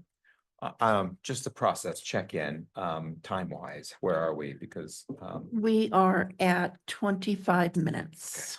Rick, you're doing a great job. And you're letting us, cruise through, some questions. Sure. So, I think I'm going to skip number 9. But how about you've given us 10, I think. Yeah. I feel like 2. Yeah. Okay, so here we got a new topic for you. Okay. All right, describe your experience in working with citizens from various cultural backgrounds. What approach have you used to ensure adequate attention is given to the varying needs of those groups? Yeah, I mean, this is another strength of mine. I moved into the inner city of Augusta. I was a minority. And you just don't go into a community that is not familiar and you start, doing things, you listen. And so I would say the first thing I do with that diverse community is I learn and listen and understand the assets that I already have. An asset is, what's working really well. And I want to make sure that diverse perspective is recognized. And so from an urban community to Brush is surrounded by Hispanics. And we had nothing in Spanish. So that was one of the first things I did was we need to have a translator or have these documents translated so they can understand it. And we want their voice involved. So, how do we know that we have the community voice if their voice is not there? So that was one thing I did in Brush. In Georgetown, diversity is a little different because it's very much like this community. It's a second home bedroom community. But however, does the community even know what's going on? So I used to invite the community, like have a meeting when it comes to, what do you like about Georgetown? If you can change Georgetown in any way, what would you do? And then I take a list and I bring it back to the council and, hey, what do you guys think about these things?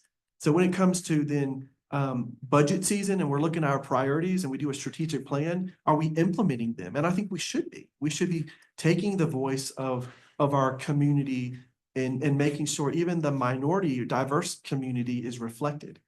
And I would even say things that are important to me, what I did in Georgetown is I hired a female as an assistant administrator.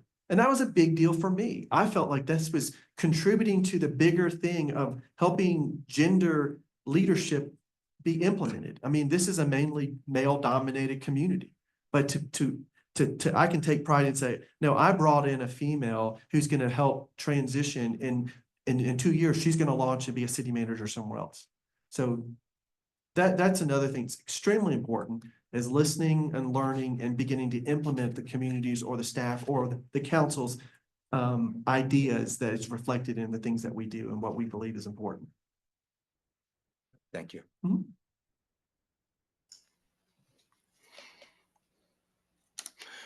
Okay, I have the next one. Can you describe an ethical dilemma that you've had to face in the workplace, and how was it resolved, and would you have done anything differently? It wasn't until recently. It was like I kind of alluded earlier as we had a board member get very involved into staff affairs. And it was very awkward to the point where we had an executive session to discuss it.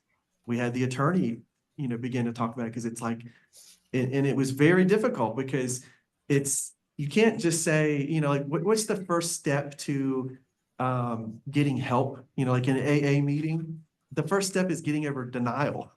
You've got to acknowledge that you have a problem, that this is not appropriate. And what do you do when the newspaper's calling because they got wind of it? Of saying, oh, you know what? I found out that 3 board members were meeting with another staff member outside of this. Can't do that. Like that's an ethical problem. And so I chose to take the high road, bring it to the attorney and let the attorney begin because, I'm not here to discipline my board, but we can't do this because we're setting ourselves up for a lawsuit. And I let my attorney get involved so that, we can gently correct this situation. However, it did not get corrected. And so it's one of those things. It's like, that's not a healthy system. But the ways that I think is important to correct that is you address it, you talk about it, you make sure there's training so that you guys don't overstep and I don't overstep in my, like, it's like me coming in saying, hey, I want to vote. No, that's not my role. I can't vote. But if I keep, or interrupting you, it's like, wait a second, you can't do that. And then somebody would talk that out, but setting expectations. But if expectations are still not met, You know, that's why I said the first step is denial. If you can't see that this is wrong, we have a problem. This is this is breaking good governance, separation of things like that. And that's what I was trained in from school, of understanding what is good governance. And I hope that answers your question, but that's a situation that I understand it's only 3 months, but my focus in 3 months would be helping create good systems for the next decision that's made. Okay, thank you. All right. Do you have any additional work-related information that you would like to share with us? And also, if you have any questions. I think I've shared my experience. I'm well-rounded. I think of whatever I do, I perceive as a calling. And there's got to be 3 things that line up with a calling, because I take it seriously. It's not just a job. I view it as a calling. Interims should also be viewed as a calling. So 3 things need to line up. The first, are you skilled? And I would say, yes, I've been affirmed. You should see my letters. I'm confident in my abilities. Second is passion. Are you passionate? Because if you're not, you don't need to be in this position. There's a lot that goes on, and it's a high stressful position. And I understand that. Becky also knows the stress that comes with this job. But are you passionate? Are you excited? Does it still get you up in the mornings that you love your job? And I'm like, that's me. I love this. However, the third one is not about me. The third one is you, because there has to have an opportunity. And when the opportunity aligns up with someone who's skilled and is passionate, you know it's calling, that's a good fit for you. So I would say that would be my example. The first 2 are up to me. The third one's up to you. And I hope that you get the right person for this position. Questions are, how soon are you guys wanting to make this decision? And then there would have to be a lot of clarifying expectations. And I know you can't answer those things now, but I am available. So like I said, I've already resigned. I'm at home. My house is on the market right now. And so I have time. So there's no question of when I could come. It could be tomorrow. If you need help tomorrow, I'd be able to come. But I think that's it. So Mayor, there's a legal answer to that question, to part of it. 15 days minimum. Say it again. I'll let Mr. Mayor answer. Okay, could you ask that question again? Yeah, how soon are you guys wanting that person to be in and helping in the role? Okay, so there's a process we need to follow. We need to get through all the applicants first, obviously. And then there is a potential, I'll say right now, of a 14-day period where we have to announce a finalist, but I say it's potential because it's interim. It sounds like we don't necessarily have to abide by that. And so, yeah, it could be anywhere up to potentially 2 weeks away. And Mayor Pro Tem, I would like to ask a follow-up question that I think is appropriate. Please To do. the candidate. Is there a minimum commitment that you could make, recognizing that you're trying to find another job? You Yeah. could get the call at any moment. Right. If you were offered the position, could you offer us a minimum number of months Yes. and guarantee that? I would say I can make a commitment of 3 months, and then in the understanding that it can be renegotiated after 3 months. But that I've already started communicating that with my recruiters. Because I've communicated that I would be interviewing with you guys, and if you guys were to move forward with me, and I know you have other good candidates, and I'm not here to try to strong arm you with me by any means. You want the best person, not someone who's just temporary, but you want the best person, the best fit. And but I've already communicated that this potentially would put me in 3 months, that I would not be able to leave before 3 months. So Thank you. That answers the question. Yeah. Appreciate it. Thank you, Rick. Derek? That's Okay, it. great. Well, it was a pleasure meeting you guys, and very thankful for this opportunity, and I hope the best for you. Thank you. Thank you.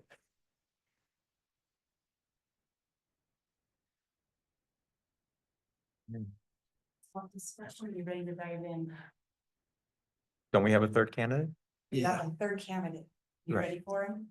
What, unless there's a bio break or anything that people need. Right, you guys need a break or good? Okay. Good. Rock and roll.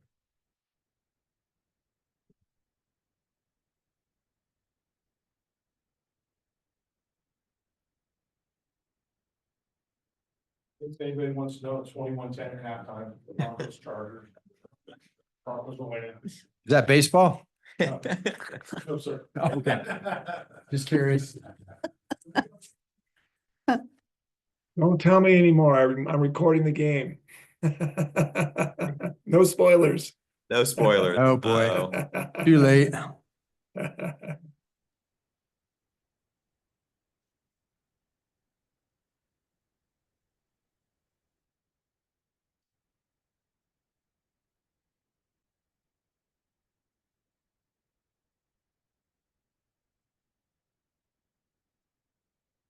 Good evening. Hi. Hi. Thank you for having me. Good evening, Caleb. Good evening. I am trustee Sunday King and also Mayor Pro Tem for this meeting. Could you introduce yourself to us, please? Absolutely. My name is Caleb Patterson. I'm the town manager for West Cliff, Colorado. Love the area. I actually came down here when I was in high school, hiked the trail. So I really fell in love with the area. So I'm glad to be back and looking forward to this opportunity to serve you all. Thank you. And we'll introduce ourselves. I'm Don Walker. Sean Ives. John Bell. And I'm Mayor Todd Dixon. I'm actually vacationing at my son's place down in northern Florida. And I'm Jeff Parker, the town attorney. So we'd like to get started with some questions for you. Please tell us why you are interested in this position. You've already alluded to it, but if you could expand on that. Yeah, absolutely. So definitely familiar with the area. I got a lot of family out in the Springs. And I think I really resonate with this community a lot. We kind of have the same population, being West Cliff and Green Mountain Falls as you all do. So I'm definitely used to the small town and town manager politics. And you guys are situated right in between Colorado Springs and oh geez. Give me a hint. What's that town just north of here? Woodland Park. Thank you, Woodland Park.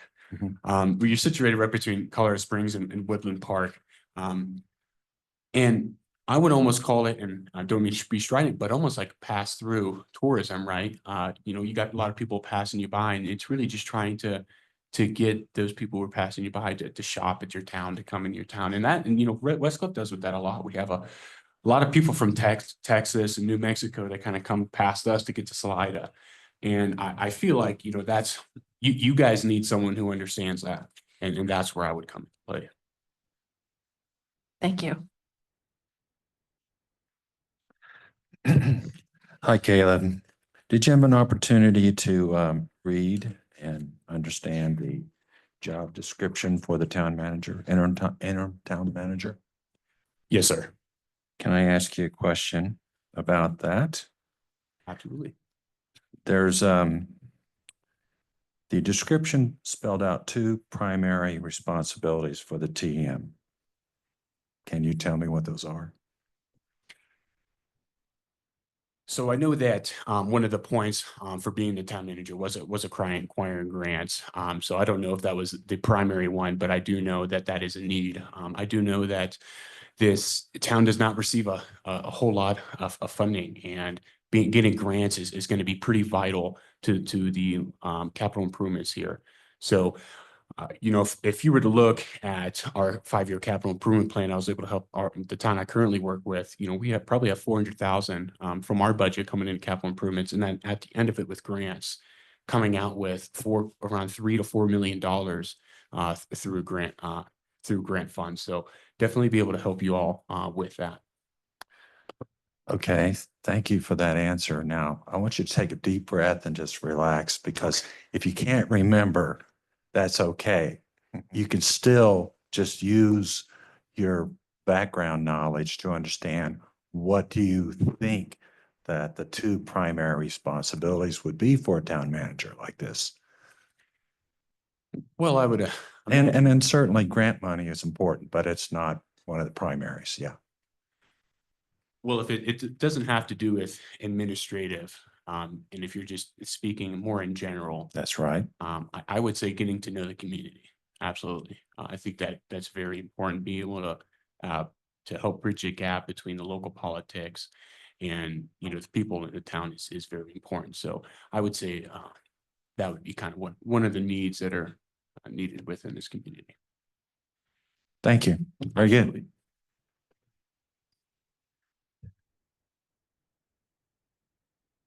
Okay, if you could give us a little primer on how your previous work experience has prepared you for a position like this.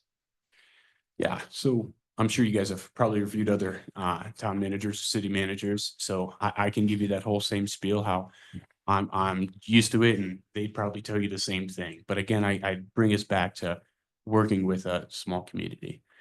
You know, I understand it. I know a lot of the community members who I work for on a personal level, you know, though somehow they get my phone number, my personal cell number, which is totally fine. I'll sit there and have a 30-45 minute conversation with them. But that I think is also someone you'll need, really someone who's willing to, you know, put themselves out there, you know, and to step away from, you know, the facade of being a town manager and just be a guy they can know, right? Just be an everyday citizen, and being able to help bridge that gap, I think is really important. So so there's other qualifications and that we can get into, but again, you know, capital improvements. I know we don't have all of our paved roads here. You know, I think over the couple of years I've been a town manager for Colorado, I've built some really good contacts. You know, I know some people who do chip seal, and they actually give me a good price. I was able to help steward a really good relationship. So being able to offset some of those costs, I think would be really important for you guys. I also know that your bridge work needs done. I was able to seek out a $2.7 million TAP grant. That's a transportational project grant through CDOT. So, and I know that you guys are looking to replace that bridge as well. So I'd love to help you guys get that done. Thank you. So turning to your education. So I was looking at your education section, and it looks like you're involved in two different programs at the same time. Yeah. So you're working on your CPA and also a business administration degree. Is that correct? My CPM, I apologize if that's that's certified public manager. Yeah, and my or business, it is in their a business school and organizational management. Yes, sir. Okay. So in this case, it's not CPA that in terms of certified public accountant, that's not what that stands for. Correct. It's certified public manager, and I apologize for that. Okay, super. All righty. With that clarification, how do you feel your educational background has prepared you for this specific position that you've read the description for? Yeah, you know, I should be done with my CPM just before probably around November, October 2025. And then in my business, or excuse me, my bachelor's in organizational management as well. And, you know, even prior to, I've had a lot of schooling over the years, whether that be in the Marine Corps itself, taking leadership classes, and even before then, taking technical classes. I also have a degree for HVAC. That was way back then. No, this isn't HVAC, but able to really learn kind of our blue collar workers, you know, who work for the town. You know, have a lot of experience in the private world, working for Artistic Concrete Impressions. I get offices in Denver and Castle Rock. So really getting to know the other side. I think a lot of town managers, city managers just kind of, you know how to do a lot of administration, but don't know what it means to use street and parks crew, right? That can't really help understand them that much. So I do have that background as well, and applied it with the town I work for, and can apply here. Thank you.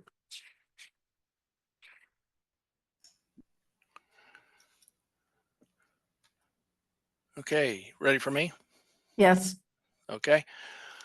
Although we have reviewed your resume and have been briefed on your qualifications, would you tell us a little bit more about your professional background and interests? Yeah, I'll start with interest. That's a little bit more of a fun hobby, right? So I'd like to hunt, like muleys and whitetail. I also like to fish, and I love to spend time with my family and go take trips. So really enjoy that a lot. And you said professional hobbies being the latter. What was the former?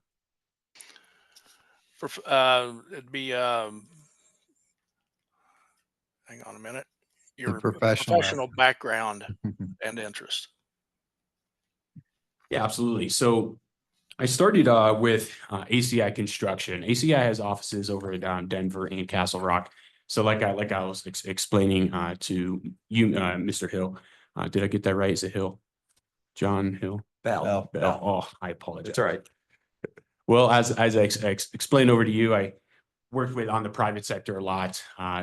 Started blue collar work for a few years, running multiple jobs and multiple crews. Then I moved over to the United States Marine Corps for a while. I was a reconnaissance Marine there and was overseas multi-mission parachutist school, dive school, SEER school, and airborne.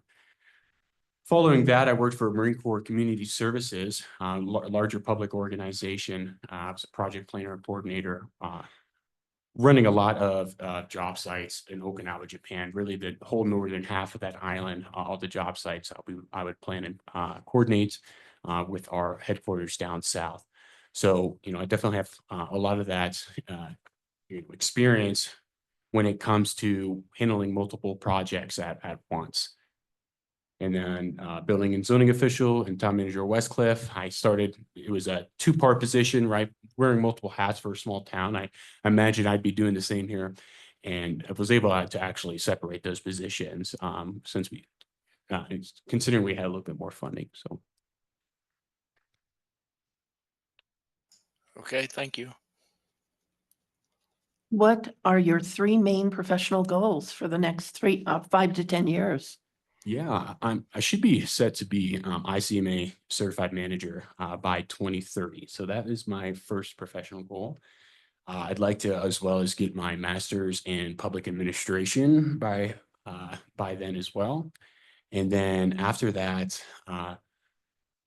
as far as private goals, I got two little girls, and hopefully we can work to 3 if that's the case. So.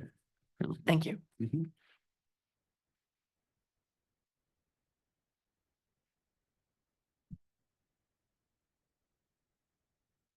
Okay, another question from the job prospectus. So there's a paragraph in there that talks about the ideal candidate. And as a board, we listed all the qualifications that we would like our team to have. Mhm. However, we are realistic. We know that there's not a perfect person that carries all of these. So let me ask you this. Out of all the qualifications that you read for this position, is there an area that you feel you're a little weak in and need training? Yeah, I don't have my bachelor's yet, so I imagine that would be something that you could look at and consider for that. But again, I instead of qualifications, you have to go back to experience and all that. So true, I don't have my bachelor's just yet, and I will be getting that very soon. But in the realm of experience, working with small towns, I do think I have a leg up on that compared to maybe to some of the others you've seen in here. So you gravitated towards your Experience. lack of education or education. You wanted a greater education to suit a town manager's position. Outside just the education, what administrative or financial area do you feel like you need more help in? I don't know as far as more help, and let me know if I'm too close to the mic. I think everybody, whenever they come into a new position, they're going to have to learn whatever the administrative happenings are, right? So whether we use QuickBooks or not, so things like that, right? Whatever the functions are for the town in the programs. I apart from this, as far as financially, since I'm on that, subject, I do have, properties that I do manage on the side. And so I definitely have experience in that sector as well. So, and that has truly translated over in a positive way to where I can, again, I have a few properties, and, year one qualifications, and I understand that, again, the college might not be there, but again, only a few years. But with managing the multiple properties, that translate right into managing multiple projects here in the town. So, Thank you. oh yeah. Okay, so can you describe to us some your biggest work-related accomplishments and how you were able to attain them? Yeah, no problem. So being in the town for 2 years, we're a few years behind. So one was the master plan. We were just actually working on updating the master plan, came into the position, and it almost seemed like we weren't really moving towards that goal, right? Looking at our master plan and seeing what we can get done. So being able to step in that position and start to check off some of those boxes was really great. There was also a 5-year water or sewer moratorium within the town. I know you guys primarily run on septic here and have your water through Colorado Springs, but being able to break that 5-year moratorium was also a huge accomplishment that I'm very proud of. Working with a lot of my department heads, and since they're their subject matter experts in their realm, was very key in accomplishing that. Our permitting was all paper, so I was able to take us away from paper and put us online. Actually, Schneider Geospatial, that was something we did with the county and the town of Silver Cliff, who was right next door, as well as all the curb gutter and sidewalk and park improvements. I mentioned it earlier, $2.7 million project and a $250,000 revitalized Main Street grant for sidewalk, curb gutter, and some pave patching, as well as redoing Just Price Park, which is, since I know you guys have a park here, that's kind of the gemstone of your town, but being able to use some ARPA funds and other funds through nonprofits to go ahead and get that park completed. So those are just a few to name. Great, thank you. And on the other side of the pendulum swing, can you tell us about what your greatest work-related failures have been? Why did they occur? How would you prevent those from reoccurring? It's a good one. Everybody likes talking about their accomplishments, but not their failures, right? So I guess I'll have to dig up some bones here. Yeah, I imagine, there's a story about that I've heard about a man who's looking for people to hire, and he has 2 people he's looking to hire, and he invites them over for a steak dinner, and one of them adds some salt on the steak and takes a bite, and the other one takes a bite, adds some salt, and then he goes in for another bite. Well, he ended up hiring the guy who had some salt, put some salt on the steak before he took a bite, right? He had to look at the gentleman who would at least try to see what the steak would be like before he changed it. So, that was probably one of my faults, was coming into a smaller town and a smaller community and already having, right, my only preconceived notions about what this community might need, even administratively. But that I fixed real quick. I just, had some ideas. I floated it by the mayor, and when he was sitting right down with me, I said, hey, what about, do you guys want to do this? Do you guys want to do that? And, we were able to get that fixed right then and there. And, I was able to really figure out what he wanted and what the board of trustees wanted. So I would say that would be one. All right, thank you.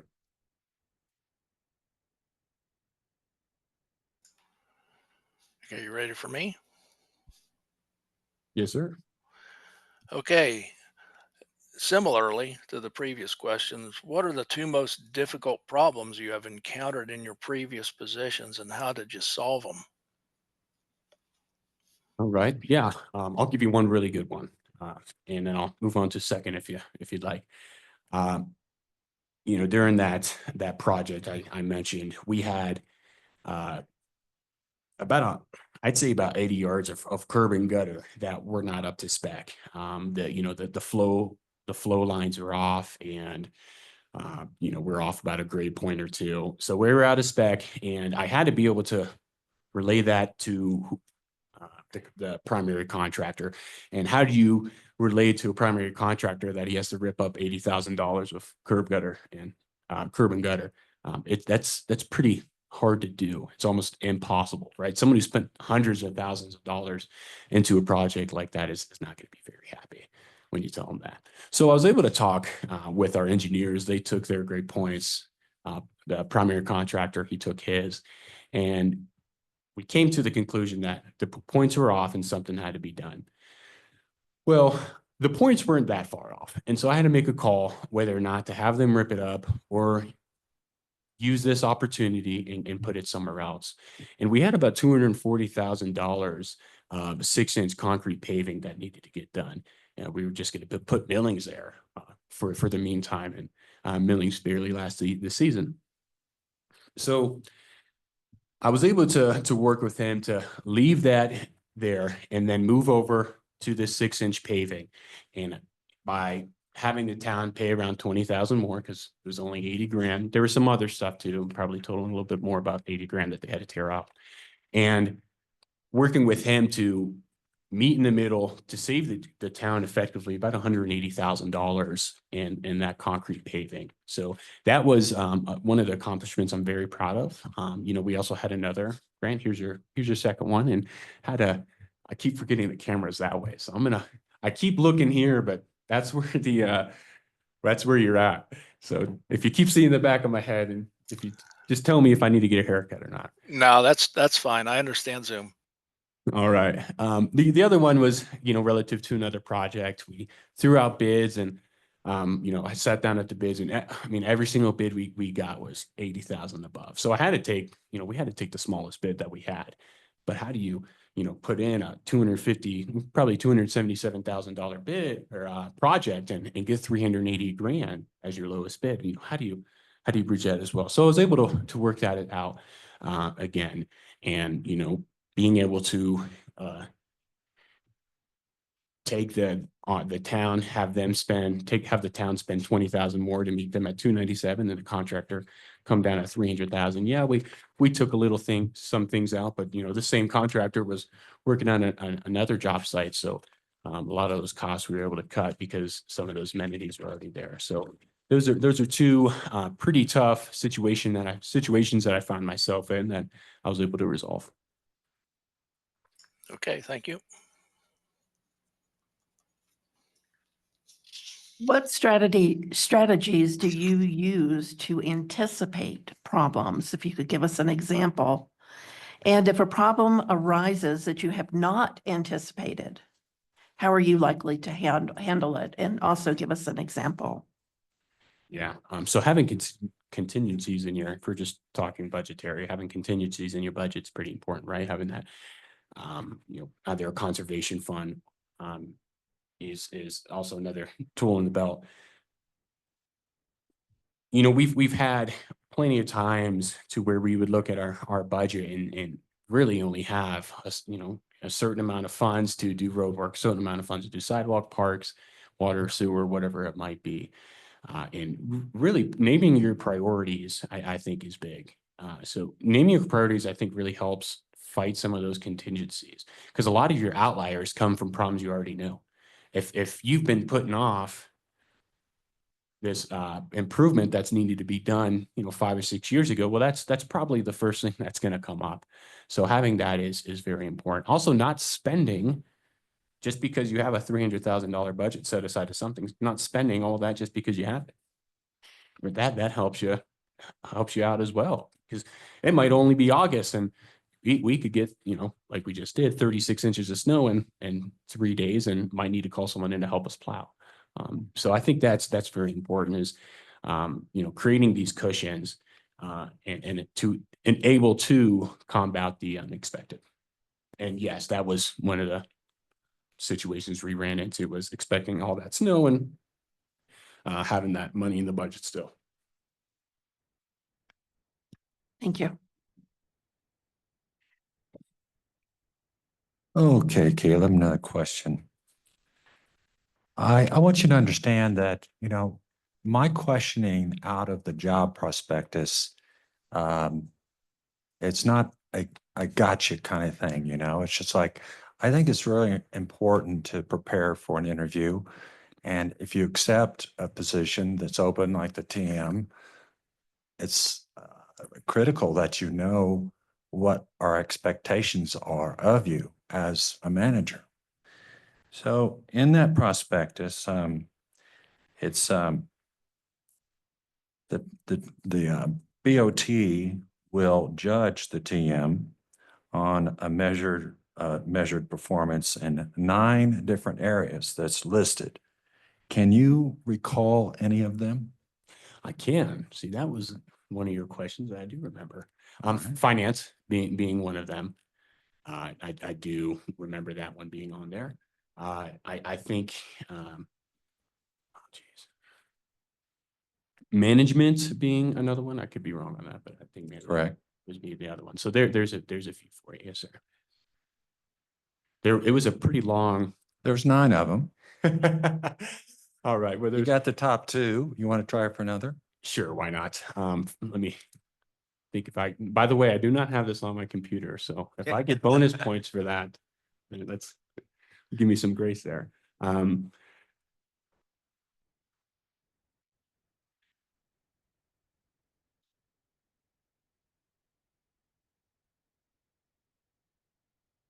That's I think all I can remember at the moment. Thank you for being honest. Hey, no problem. Thank you, sir.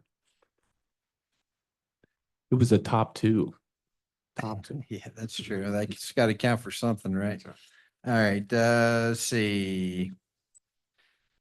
How about an example of creative problem solving?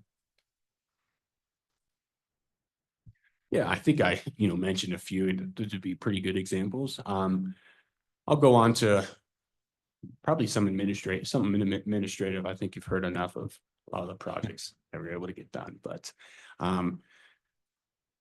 so we have a member on our staff who is an older gentleman, and he was not used to being on the computers a lot, but part of the job he had to be, and he was really loved and adored by the staff, and he really loved his job, and he did a really good job at doing it. So we had 2 choices: train him up and give him the tools necessary to help him be successful at his job, or find somebody else.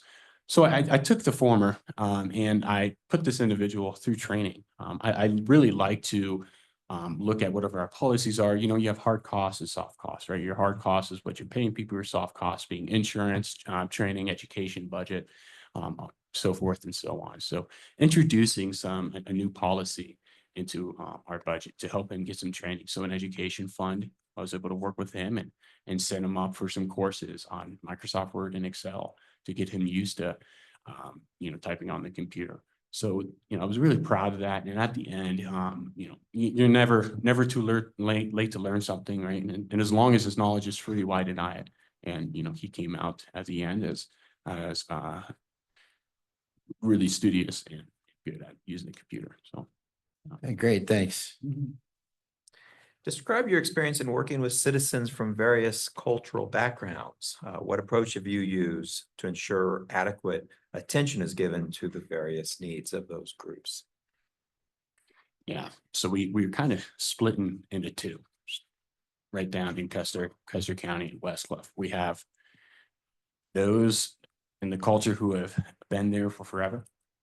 And I think every small town in Colorado can understand that. And those who have lived in the valley for maybe about 15 or 10 years and wanted to see some things changed. So one of them was affordable housing. Trying to do affordable housing in a rural mountain town is not the easiest job to do, but we were able to get it done and make some headway. So we first started off with public hearings. So right before we even decided to rezone and everything, we really wanted just to see what everybody felt. And again, we had half that said yay, half that said nay. So how do you, especially I feel bad for you guys, you're the elected officials. I just do what you want me to do. But how do you, guys handle that? So I was able to sit down and have a workshop with them and come up with a solution to kind of meet right in the middle, right? And in order to have both sides meet there. So, and it looked like instead of a huge project, multifamily housing. It was a mixed unit density in the architectural styles, being really close to what we already have. So able to work with Chaffa. Chaffa offers assistance for housing to see what your housing could look like. So I was able to get a grant through them, and they work pro bono, which is really nice. And, be able to get some housing, some housing drawings to put that out to the public. And then from there, start to rezone the properties. Now, I'm not going to tell you after that it was easy, because it wasn't. But that was, something that we were able to finally get done and like apply for a, water sewage grant to develop that area. So very, very proud of that. All right, thank you.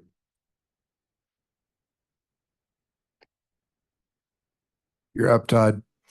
Okay. Thanks for the cue. Could you describe an ethical dilemma you have faced in the workplace and how it was resolved, and what, if anything, would you have done differently if you're faced with the same issue again? Well, I don't know about ethical. I had a supervisor who just hired a new employee, and I have an open door policy when it comes to all the staff. Welcome in my office all the time, and this employee, rather than coming to a supervisor, would go around the supervisor to me, and have complaints on the supervisor. And I never had any complaints with the supervisor for previous staff, so it kind of showed me, what the kind of told me right away what the problem was. So I let him come in my office a few times, and I was updating the supervisor the entire time until it got to a point to where, we had to start working on some of our policies, which is a verbal report, or verbal warning, excuse me, a written warning, and then a corrective action plan. And then, after that, then we started to do the corrective action plan. And I'm not going to give you guys all the details, but we weren't able to,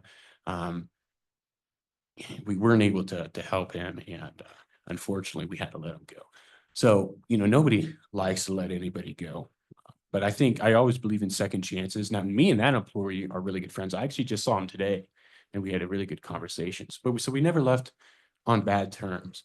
And coming to on good terms with someone who you had to let go, how do you do that? But I was able to, get that done, and so was the supervisor. So, that was, I would call it a dilemma. I don't know if it's ethical, but I would call that a dilemma that we faced and we were able to get done, that we were able to come on the other side in a more positive way. So. Okay, thank you. And do you have any additional work-related information that you would like to share with us? And do you have any questions for us? I do have some additional work information that I would like to share. So I have here some yearly objectives. When I worked for the town, the town I'm working for now, they didn't have a way to set objectives for the manager, and it was kind of just do what you need to do. So I can hand this to you guys, and you can pass it around. Sorry for those, Mayor, I'm sorry that you're on screen, you won't be able to see this, but I was able to create an objective list, 3 main goals for the trustees to grade me on. So that way they can ensure that whatever I do is what, they want. And actually, do you guys mind if I show that to you? And I can't act like it's my idea. I actually got this from the city manager of Silverton. So I'm just gonna.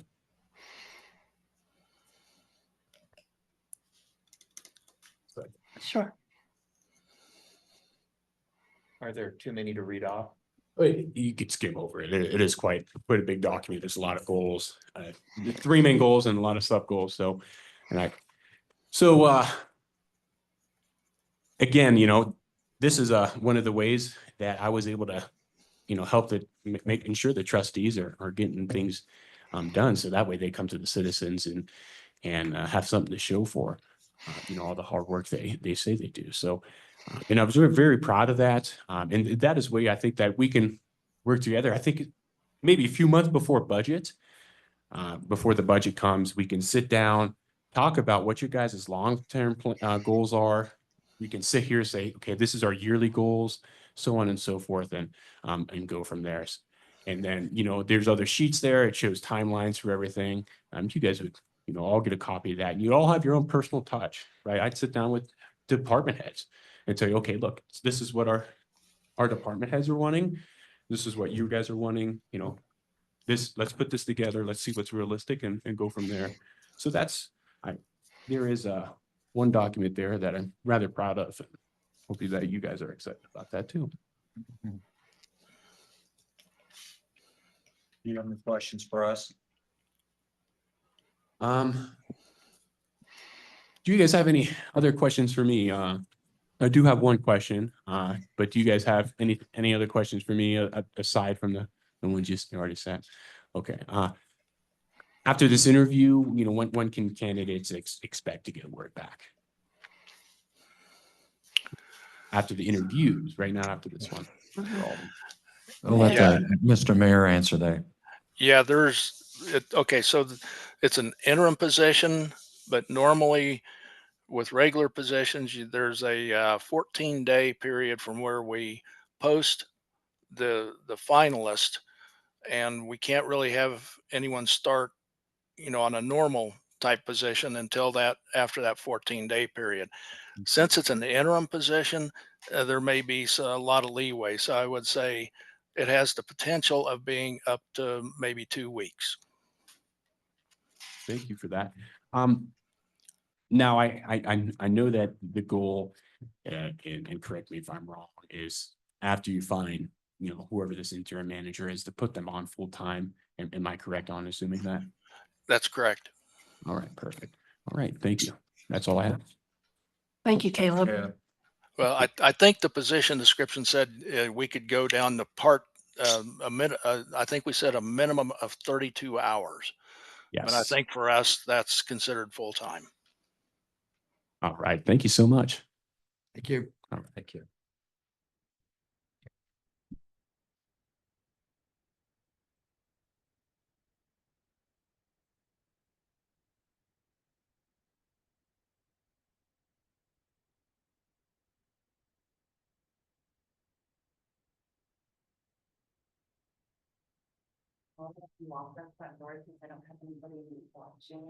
Very good. Thank you.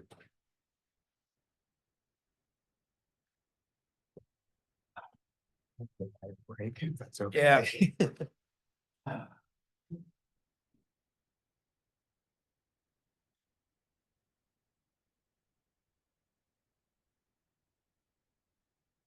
Well, so what are we doing now? We have recess, Yeah, absolutely. just so for the record, recess. Just recess? How many minute recess? Let's take 3.5 to 5. Okay, thank you. Get on it. You don't want to vote? No. All right.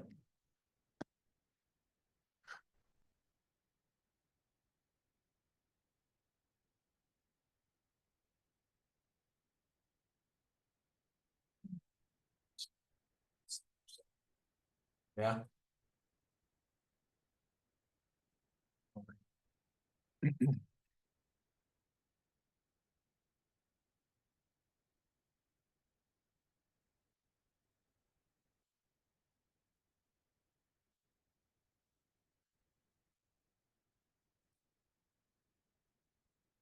Boy, you're strong. All right. Move up to a beer can one day.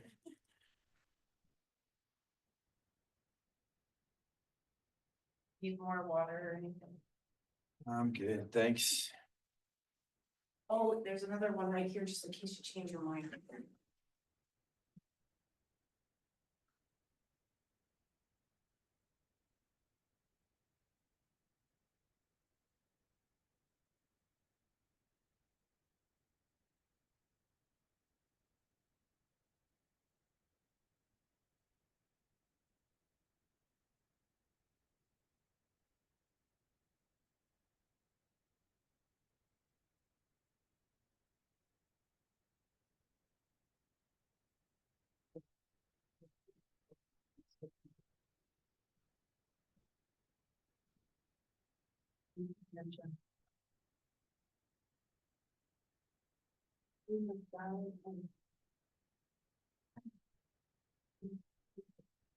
Got together, but not for that.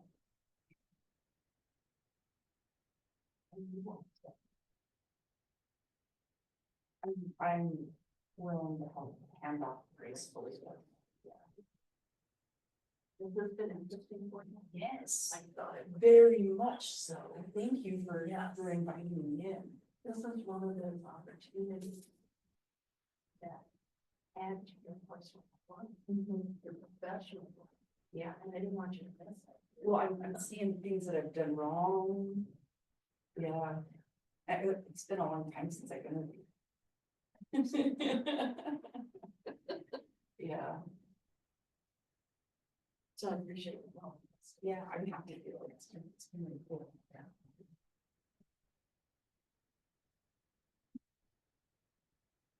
Marks the don't step spot. Yeah, it's so true. That's right. So what's our process this evening now? Oh, we're all back. Let's make sure that we've got Todd and Jeff. I'm here. There's one. Sweet. So the question was, what do we do now? Well, it's kind of up to you. My thought was you were going to basically discuss the different candidates and who you're interested in, and who you might want to actually extend an offer to. And I guess the question would be whether or not you want to actually follow the formal process, or you want to just rely on the interim position and not worry about that 14-day notice. So if you do the formal process, you cannot extend an offer until the finalist's name has been published. And I'm assuming you're going to just probably make one person a finalist. And then you cannot complete the contract and hire the person for 14 days after that. If you want to just go with the interim situation, you just wouldn't worry about any of that. Any knee-jerk reactions on the candidates? Well, can we just, as our lawyer, is there any liability if we just go to the interim process and skip the 14-day thing? Yeah, I mean, like it doesn't say like you're going to get punished or anything. I mean, I don't even know. I guess ultimately you could somehow be challenged that the contract's not valid. And what you would probably end up doing is just posting 14 days and extending the offer again. I've never had it ever come up. And I have had clients who have not been aware of this and they've done it. I mean, I guess another question is, I mean, I thought Becky was sticking around for a while. And so do you really need to hire somebody in 14 days or can you just follow the process and avoid any issues? My contract is up December 27th, so I'm contracted through December 27th. Why did I think you were sticking around for a little while after that? Maybe I misunderstood. So I mean, regardless, I guess I mean, it's hard for me to be your lawyer it's always like, I'll give you the most, Okay. conservative advice. Yes, you've been fair. I guess now the question is, what's the temperature in the room relative to the trustees and the mayor if they're willing to, if they're feeling a sense of urgency or not feel, or wanting to follow the process for. As a note, I do see it as relatively low risk. This isn't one of those things where, oh my God, if you do it wrong, there's going to be a huge consequence and you can probably remedy it. Just so you have that perspective. I guess, my thought is, what do you guys want to do as far as, I think I kind of ranked everybody, I just kind of put a number to it. I've got an idea, experience wise, but you've got one person that give you 3 months and then another person looking for a job. So what do you want to do as far as that's concerned? My thoughts, having someone for 3 months, and then after 3 months, that can be disruptive. And do we really want to be disruptive in a year when we're going to be trying to do a special election? Even though he's probably the better qualified out of all three, the fact that he's all three, he's only available for 3 months and then potentially negotiable. That to me just sounds like not a good recipe. As far as the interim thing, it'd be nice to be able to get some overlap with Becky. And so I'm perfectly comfortable with if we want to bring, basically do write up an agreement with one of the candidates tonight and make selection. I'm perfectly okay with that.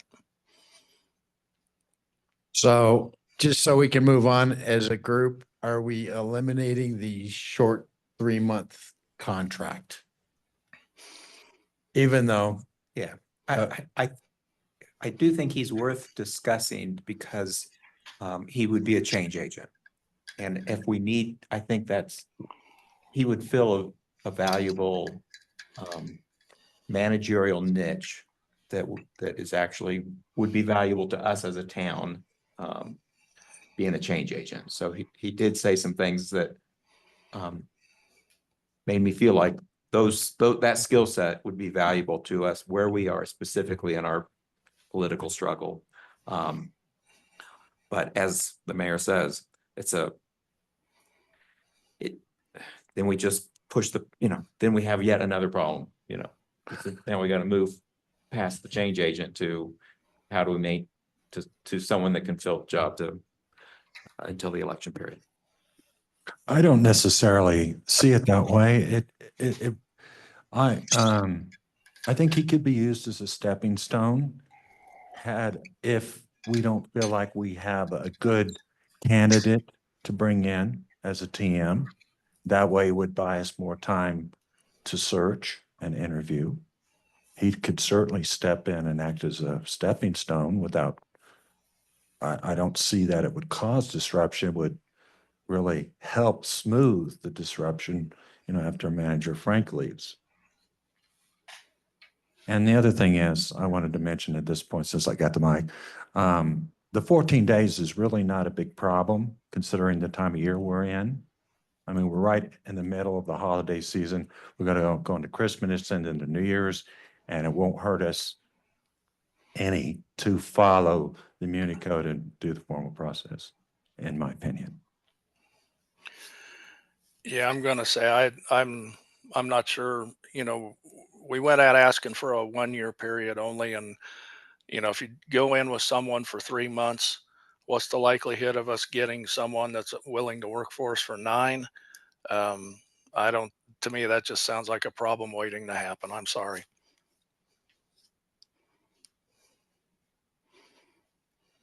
okay, so we have two different points of view on that. Is there one candidate that we can say we're not going to consider? Gina, What's that? Gina. Yeah, I would agree with that. She's really not qualified. He's not qualified. Okay, so now we're down to 2. Yeah. How are we going to resolve this? Just take a vote. Let me say something there. It's like, what I said was valid. And is completely if we valid. don't believe that Caleb would be has the adequate qualifications to be a town manager, is to go with Rick and then continue the interviewing process. And that was all I was trying to say. And I think that's valid. And I think just doing my little numbers game here, I think there's no doubt that Rick has the most qualifications. However, his priorities are going to be Rick. If he gets offered a job in Sarasota on Sombrero Beach, I think Rick's going to move on. Yeah. I say if he gets offered a job, he's going to move on because Yeah. that's his priority, and nobody can fault him for that, right? Well, contract. Yeah, it's a piece of paper. Well, there could. Um,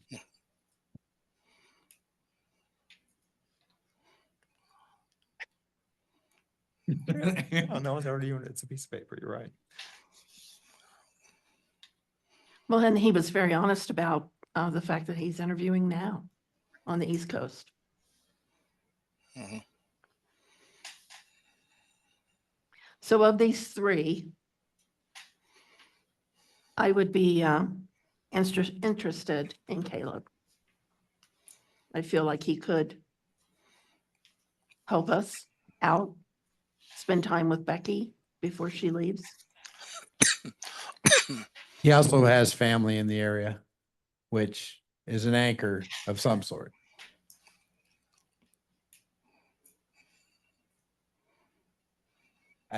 He's obviously young and experience is going to be an issue. And that would have to be something that has to be taken into account. He hasn't finished his college degree yet. I understand all that, but if this is what we're dealing with right now, I think that perhaps that might be the option. Yeah, Caleb may also be able to help wean us off of baseline. Sound like he had some land use experience. So yeah, I'd be comfortable. I'd be okay with Caleb. Out of the three applicants, to me, if I was to rack and stack the three we had, it was Caleb, Rick, and then Gina. But so yeah, I'm okay with Caleb.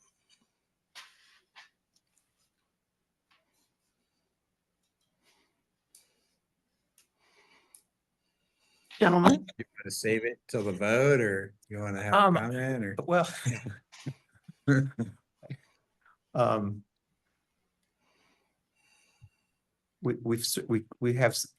we have an interesting selection. I think we all agree, Gina's at the bottom. We have pros and cons for the other two. And they've been stated, the Caleb's family in the area, that helps.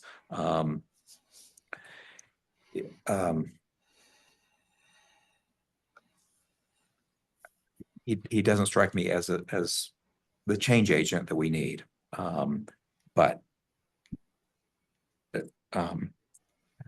anyway,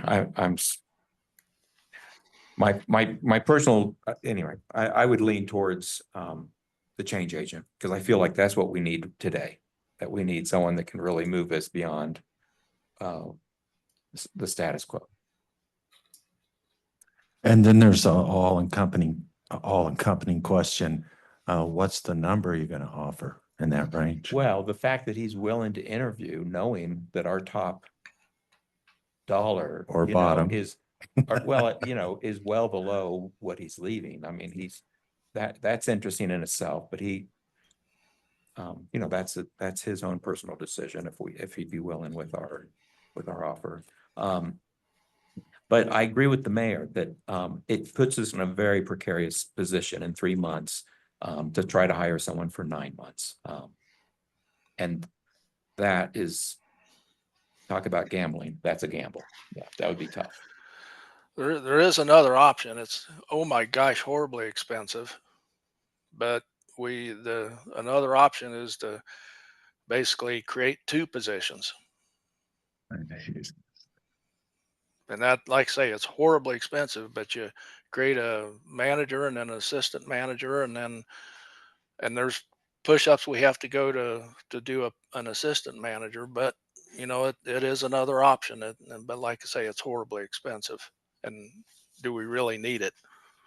Yeah, what's wrong with Bo? Nothing's wrong with Bo. It'd be just basically take advantage of the change engine aspects, get things maybe going on the right foot, and then going on with, we'd probably have to post an administrator position after 3 months. But there's other things we'd have to do if we weren't to consider that. It's just another option that came to mind. But like I say, it's almost cost prohibitive. I would say it probably is cost prohibitive. Yeah, I mean, we stretched it, moving Will just to book, 32 hours. Yep. Yeah.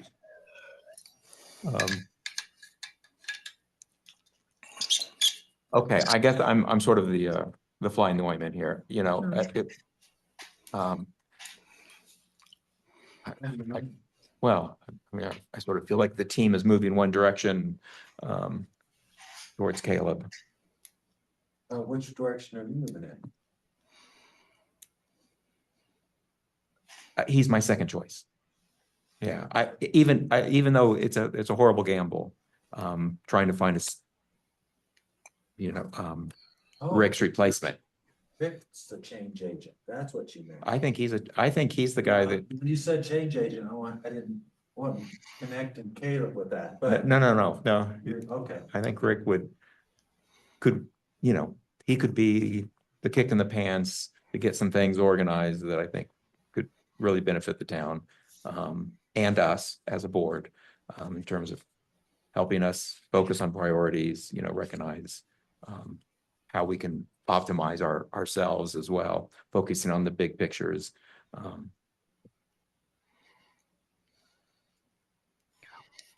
But it's a huge gamble, finding that 9-month position. Yep. Yeah. Well, we thought we'd have 3 apps in a couple of weeks.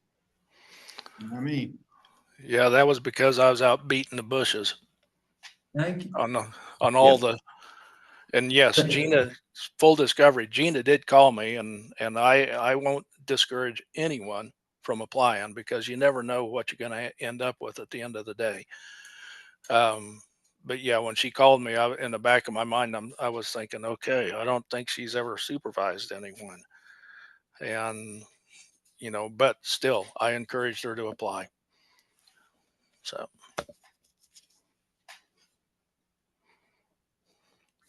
so are you saying you want more time to beat the bushes to get more applicants? I'm saying I've beat the bushes. Wow. Okay, I've gone to all the regional folks. I've gone to the mayor's caucus, and I've said, hey, we need, if you know of anyone, please have them apply. I've gone to DOLA twice now, and clear up until Monday, we only had 2 applicants,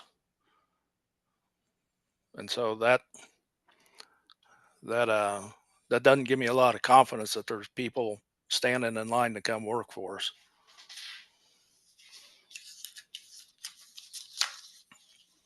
There are several open positions on the CML and CCCMA websites.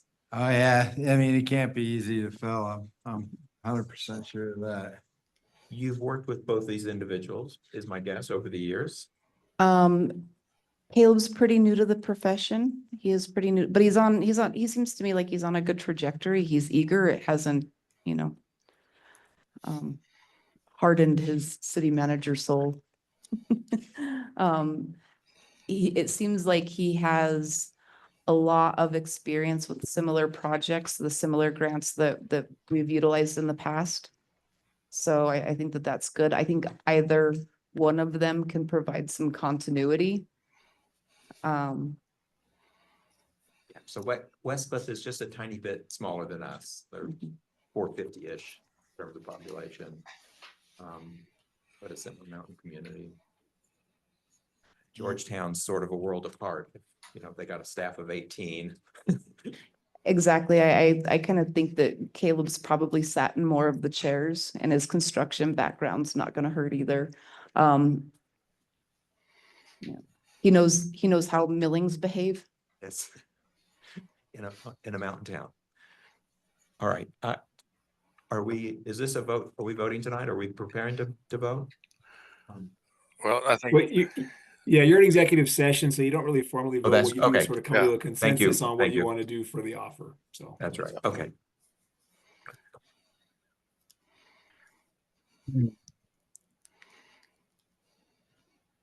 Yes, I can accept either candidate.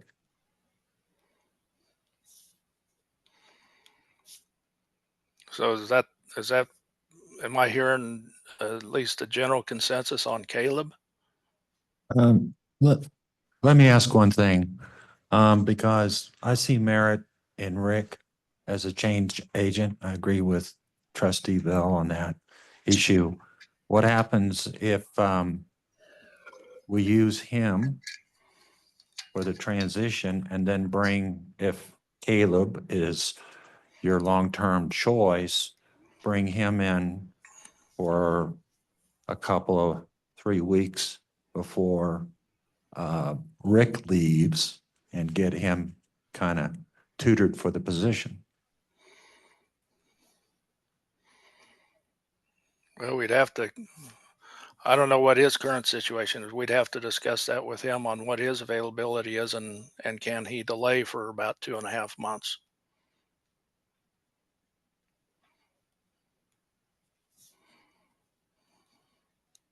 Yeah, it's quite likely that, yeah. Lots of interviews are occurring. Well, that's just, everybody has to decide whether Caleb is our interim choice. And it could be role, if depending on what the ballot issue, how that's rolls, it could be our Well, long term. And my thought was we'd take the, you know, the agreement that we had with, that we were going to, that we had sent to Becky, adjust the salary because Caleb's not at the point where Becky was, and you know, go out with that. The and something just popped into my head. I'm gonna go ahead and mention it. The you know, on as far as change agents go, you know, the board, why aren't we the ones kind of driving that?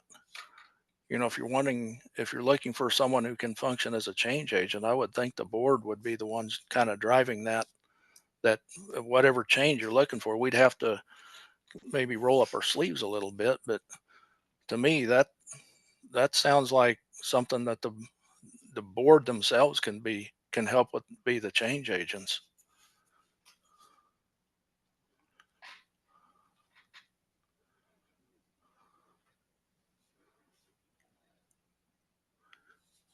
Yeah, good point, Todd. And, you know, I do feel like we could be more cohesive, in becoming the change agent. Um,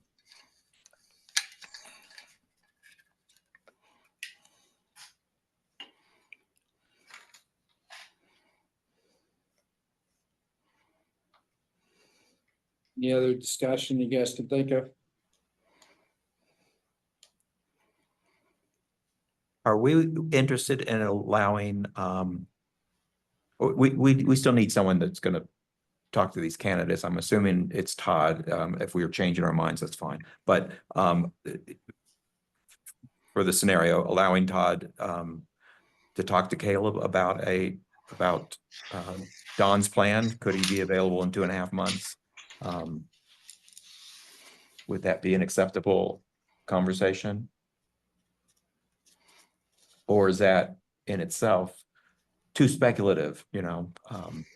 I think our change agent is just too much, you know, to ask for. I mean, he's actively looking for a job. If he gets offered a job and they tell him that you gotta be here tomorrow, guess what? He's He'll be going gone. tomorrow, Yeah. no matter what our contract says. It's just the way it is. He's done told us he is leaving. Well, yes. He is out. Our prospectus stipulates ethics above all things. And I agree, and I aspire to such things. However, I'm just saying, It's a gamble. I've admitted that right up front. It's like, Yeah. this is high stakes poker if we go that route. not really. I think we know what's gonna happen. Well, that's the problem. We don't. But we can speculate. What's And the we can- and we can- payback if we gamble? The payback is, Yeah. the guy brings a lot of skill to the table.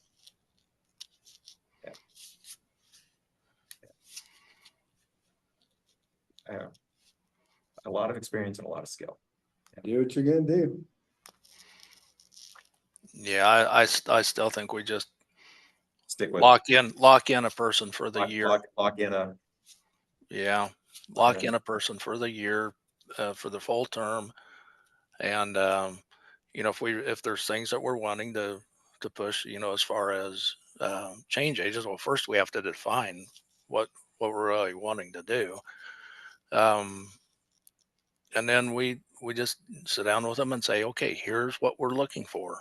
We'll need to be kind of specific in what we're looking for. So I don't, yeah, to me, it's more valuable to get someone locked in for the year than the roll of dice on someone who may heavy emphasis on may be here for 3 months. And then there's the thing of, you know, um, Rick, okay, came across to me more like a, what you call a second level supervisor or second level manager. And, as he used to actually being the one doing the stuff.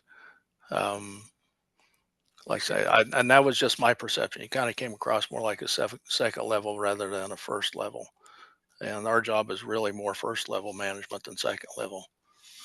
So, Well, the fact that he's managed more department heads than we have total staff, I would say you're right.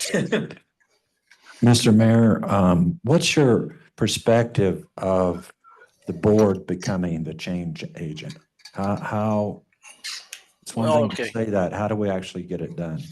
Okay. So, for example, um, there's been a lot of comments about, the budget and reporting the budget. And with our new capability, with hopefully the new capability with the QuickBooks, um, we should be able to basically hopefully put together reports that are accurate and don't take you know several hours worth of staff time to try to put together the reports. In addition, there was something that I did with the Denver office. And that was this was when I first walked in the door. I came in and I said, we're going to track everything. And it took a long time to get that in place, but we eventually did track everything. Now, granted, our mission was slightly different, actually significantly different in some regards to the towns, but there's possibility where, if we kind of say, hey, we want you to track everything that's coming in.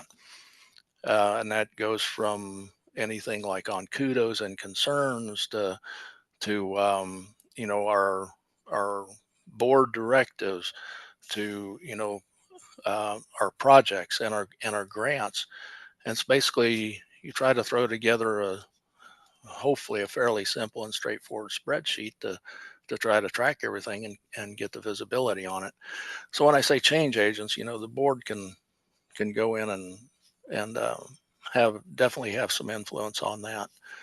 And like I say, that's just something that I did in my office in Denver. I walked in the door and said, we're going to track everything that's coming in, because they had aircraft modification projects that were coming in, and just whoever picked them off the desk ended up working them. And 6 months later, the company would call back and say, where's my project? And someone had stuck it in, on their desk and forgot about it. So that's just an idea. There's probably others.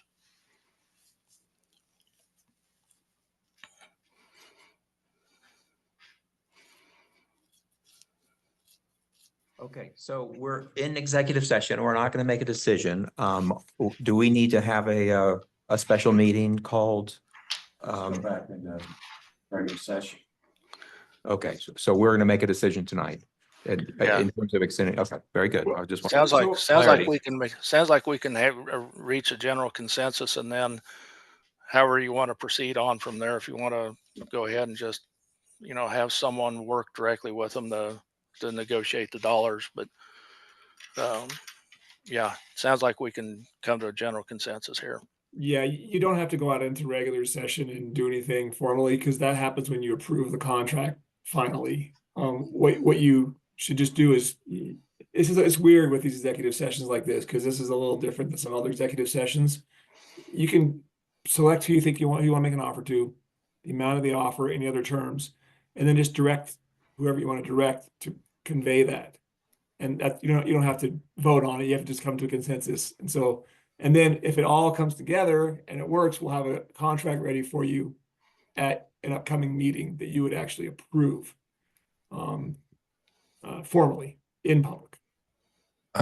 Jeff, how do we establish that the majority of the trustees are in agreement that something is done out of this executive session? Yeah, you can just have the conversation like you would around the table, and Well, if everybody, so do there's you no all vote? agree? Yeah, you There's don't no like have a vote? motion no motion, no second, no vote. You just say, are we all in agreement? Yes. It's still like a vote, but it's just a little different. I'm trying to So- avoid anybody saying you formally voted in an executive session. Well, how do we determine what we're going to offer them then? That's kind of, Talk about it. Yeah. Yeah. And if you don't, if people don't agree, and if you can't all agree, then we'll that have to seems proceed. very odd to me, but I've done it this way for like 25 years, and the law is a mess here. I'm going to tell you, if you want to go out into public and make a vote about what the offer should be and vote on like where to go, you can't do that, right? I mean, because then people will know. And so, if you can't have a conversation and kind of reach a consensus, then we can talk about doing it differently. But the problem with going out into public to do it and voting is that, you're giving direction to the negotiator and you don't want people to know that, right?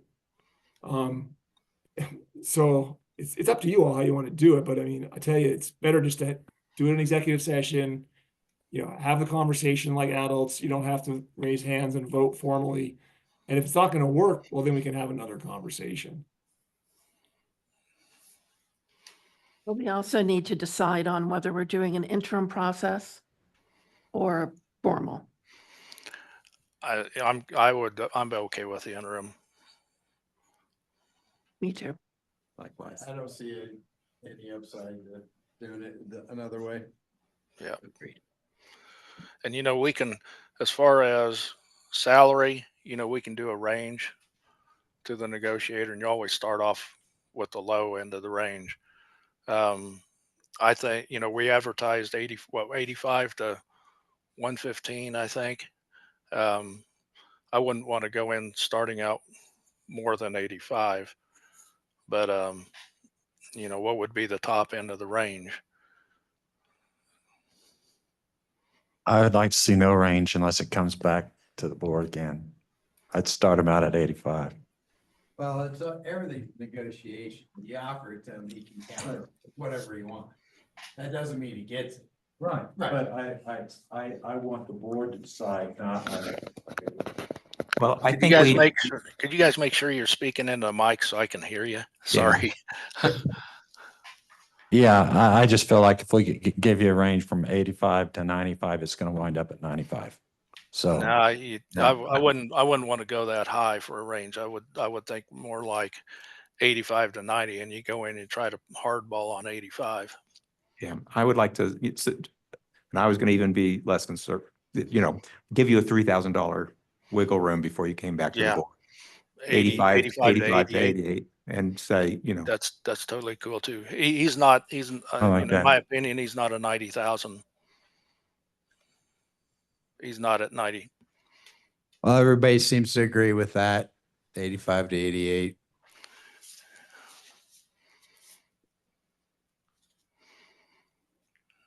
And we're settling on Caleb. Well, I'm not settling. We're gravitating towards Caleb.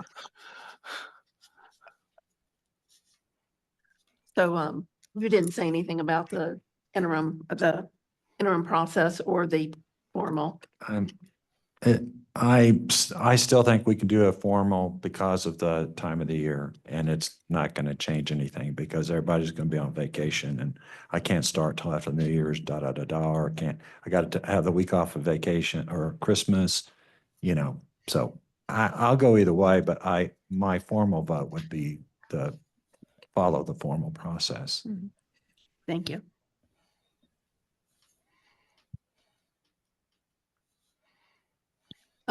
Mayor, are you comfortable with being the contact with him? Oh yeah. Yeah, I'll have to do it by phone, obviously, or by Zoom. I'll probably have Becky or Bo set up as either a quick phone call or a quick Zoom call with him. Um, we'd want to get the agreement and get it. Um, I'd want to stick the agreement in front of him with an 85. The agreement that we had that we had sent to Becky, basically stick that in front of him with an 85 and see if he bites.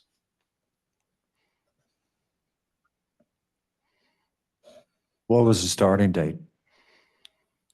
Um, starting date, I would, I can't remember, we had Becky's, I think we had as December 28th, I believe. And then it would go till the end of 2025, but I'm going from memory. When is the end of the pay period, Manager Frank? Ooh, I would have to look that up. So if we made it the Um, end of the pay period. It doesn't matter for payroll purposes. It doesn't really have any, we, What about that, the PTO calculations, that sort of thing? yeah, we add employees in the middle of pay periods all the time. That's not an issue. I think that the bigger issue here is that he's probably going to need to give notice at his next job. And so that's going to be negotiable. So my last day is the 27th, but I am dedicated to this being a smooth transition. So if it means that I need to come in a day afterwards and work with him and kind of show him the ropes, introduce him to the staff, those items, I'm happy to come in and do that. Well, thank you very much. Yeah, thank you. And you're saying in January? Yeah, in January, I'm Okay, 'cause I'm that's what flexible. we'd be looking at. Yeah. Yeah, okay. Yeah, so I think that the question ends up, when is his earliest available start date? And I think another thing that'll need to be considered is he'll have to complete a successful background check. So it'll be a conditional offer contingent upon completing a background check. So Mayor, those are details that we can work out, and let's just plan on, we can do a three-way call if you would like, make an offer probably soon so that he has some time to consider it. Yeah, do we have are you looking for me to update that agreement? I'd be happy to do it. Okay. Because Jeff, I think we're talking about an 85, not a 95 Yep. salary. So yeah, let's go ahead and get that agreement updated. Yeah, Becky, let's give him a call sometime tomorrow, and we can do a verbal, and see if he nibbles on that. What I'd really like to do, Becky, I think is maybe call him and say when we could get an initial start date from him if he's selected. Because I would really like to get that whole agreement in front of him before, in other words, I don't want to go out there with the 85K number and he comes back, yeah, that's okay. And then he gets the agreement and comes back and says, oh, I can't live with this section here. And we could leave the start date blank, and then he would just, you guys can talk about that. So you see the agreement, see the terms. Okay. Yeah, that's the main thing, is getting the agreement and seeing the terms. Because I really don't want to go out and give a verbal and then seem semi-committed and come back and, it may give him some additional negotiating power with us if he sees something in that agreement that is troubling him. Well, and the other concern that I have is if he declines the top salary that you're willing to offer him, that means that we're coming back into executive session. It is the holidays. Yep. I think that's pretty much a given. If he comes back and declines, then it's pretty much we're back in executive session.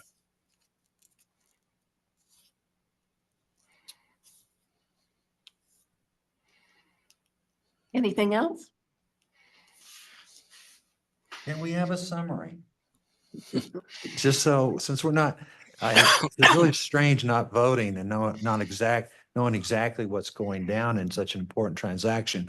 So if somebody could just reiterate for the record, just exactly how it's going to go down. I would. Okay, I'll do that. So step one, we get the agreement updated. And I'm writing as I go. Step two, once we get the agreement updated, Becky and I contact Caleb and we present him with the agreement to see if he's okay with it. Step three is, at step two, it becomes his he's got the ball at that point. So step three, if he comes back and says yes to everything in the agreement, and we set a start date. And then step And that's four, also when you'll notify the other two candidates? Once you have a yes? I would hold off until after we've actually got an agreement and maybe even have it signed. The agreement really should come back in front of the board for a vote. Yep. And when you make the offer to them, you need to tell them that it's contingent upon successful completion of a background check, and it's contingent upon formal approval of the Board of Trustees at a public meeting.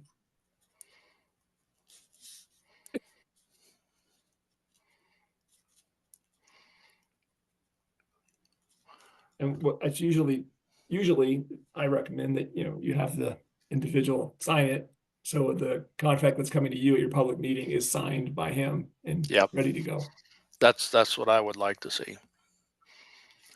And then obviously step five is if everything goes well, board votes on the agreement. If it's passed, then that's when I sign it. Todd, one little footnote you mentioned earlier was you were going to find out what his availability was for a start date. Yeah, that would be once okay, so step one is we update it. Step two, it goes to Caleb. That's when we find out. Step two and three is when we kind of find out when his start date would be.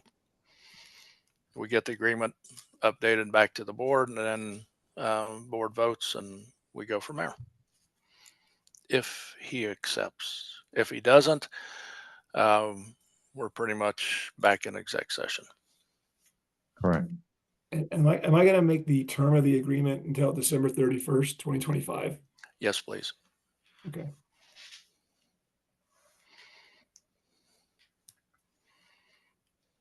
Any more discussion? We're ready to adjourn the executive session at 8:52. My clock says 8:57. I'm sorry, 57, excuse me. Okay. My clock Didn't says want- 10. My Didn't clock want you to says lose. 10:57. Yeah. Just didn't want you to lose 5 minutes of valuable time there. Thank you, Jeff. All right, I will stop the recording. And we'll go back into general meeting. If everyone could pass their folders down. Are we doing two different files? Is that what we said? Or just everything in the folder? Just everything in the folder. We'll file and shred as necessary. That's mine. Not that one. But not that. That's for you. I mean, that does have a little bit of sensitive information on it, so Actually, Please don't. Saying you're gonna shred it? please don't post it on Facebook. yeah. I would say save it and, well, you guys already made a decision. You're We good. made it. You know what? I'm gonna go ahead and pass mine down to be shredded. Thank you. All right then. And I'll bring mine back with me to be shredded when I come back into town. Thank you, sir. Okay, we haven't adjourned to that, All right? right, nothing further? Any discussion, motions, wonderful things? Yes, I'd like to recite, no, I'm just kidding. All right, could I have a motion to adjourn? Move that we adjourn. Second. Thank you. All right. Everyone in favor? Yay. Aye. Aye. Thank you, Mayor. Thank you, Yeah, you Jeff. bet. You're welcome. Good to see you all. Have a great holiday, everybody. Okay. Yeah. Have a great holiday, everyone. Wow.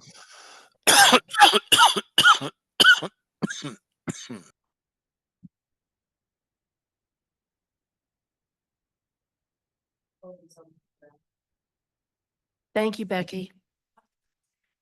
Yeah, thanks, Becky.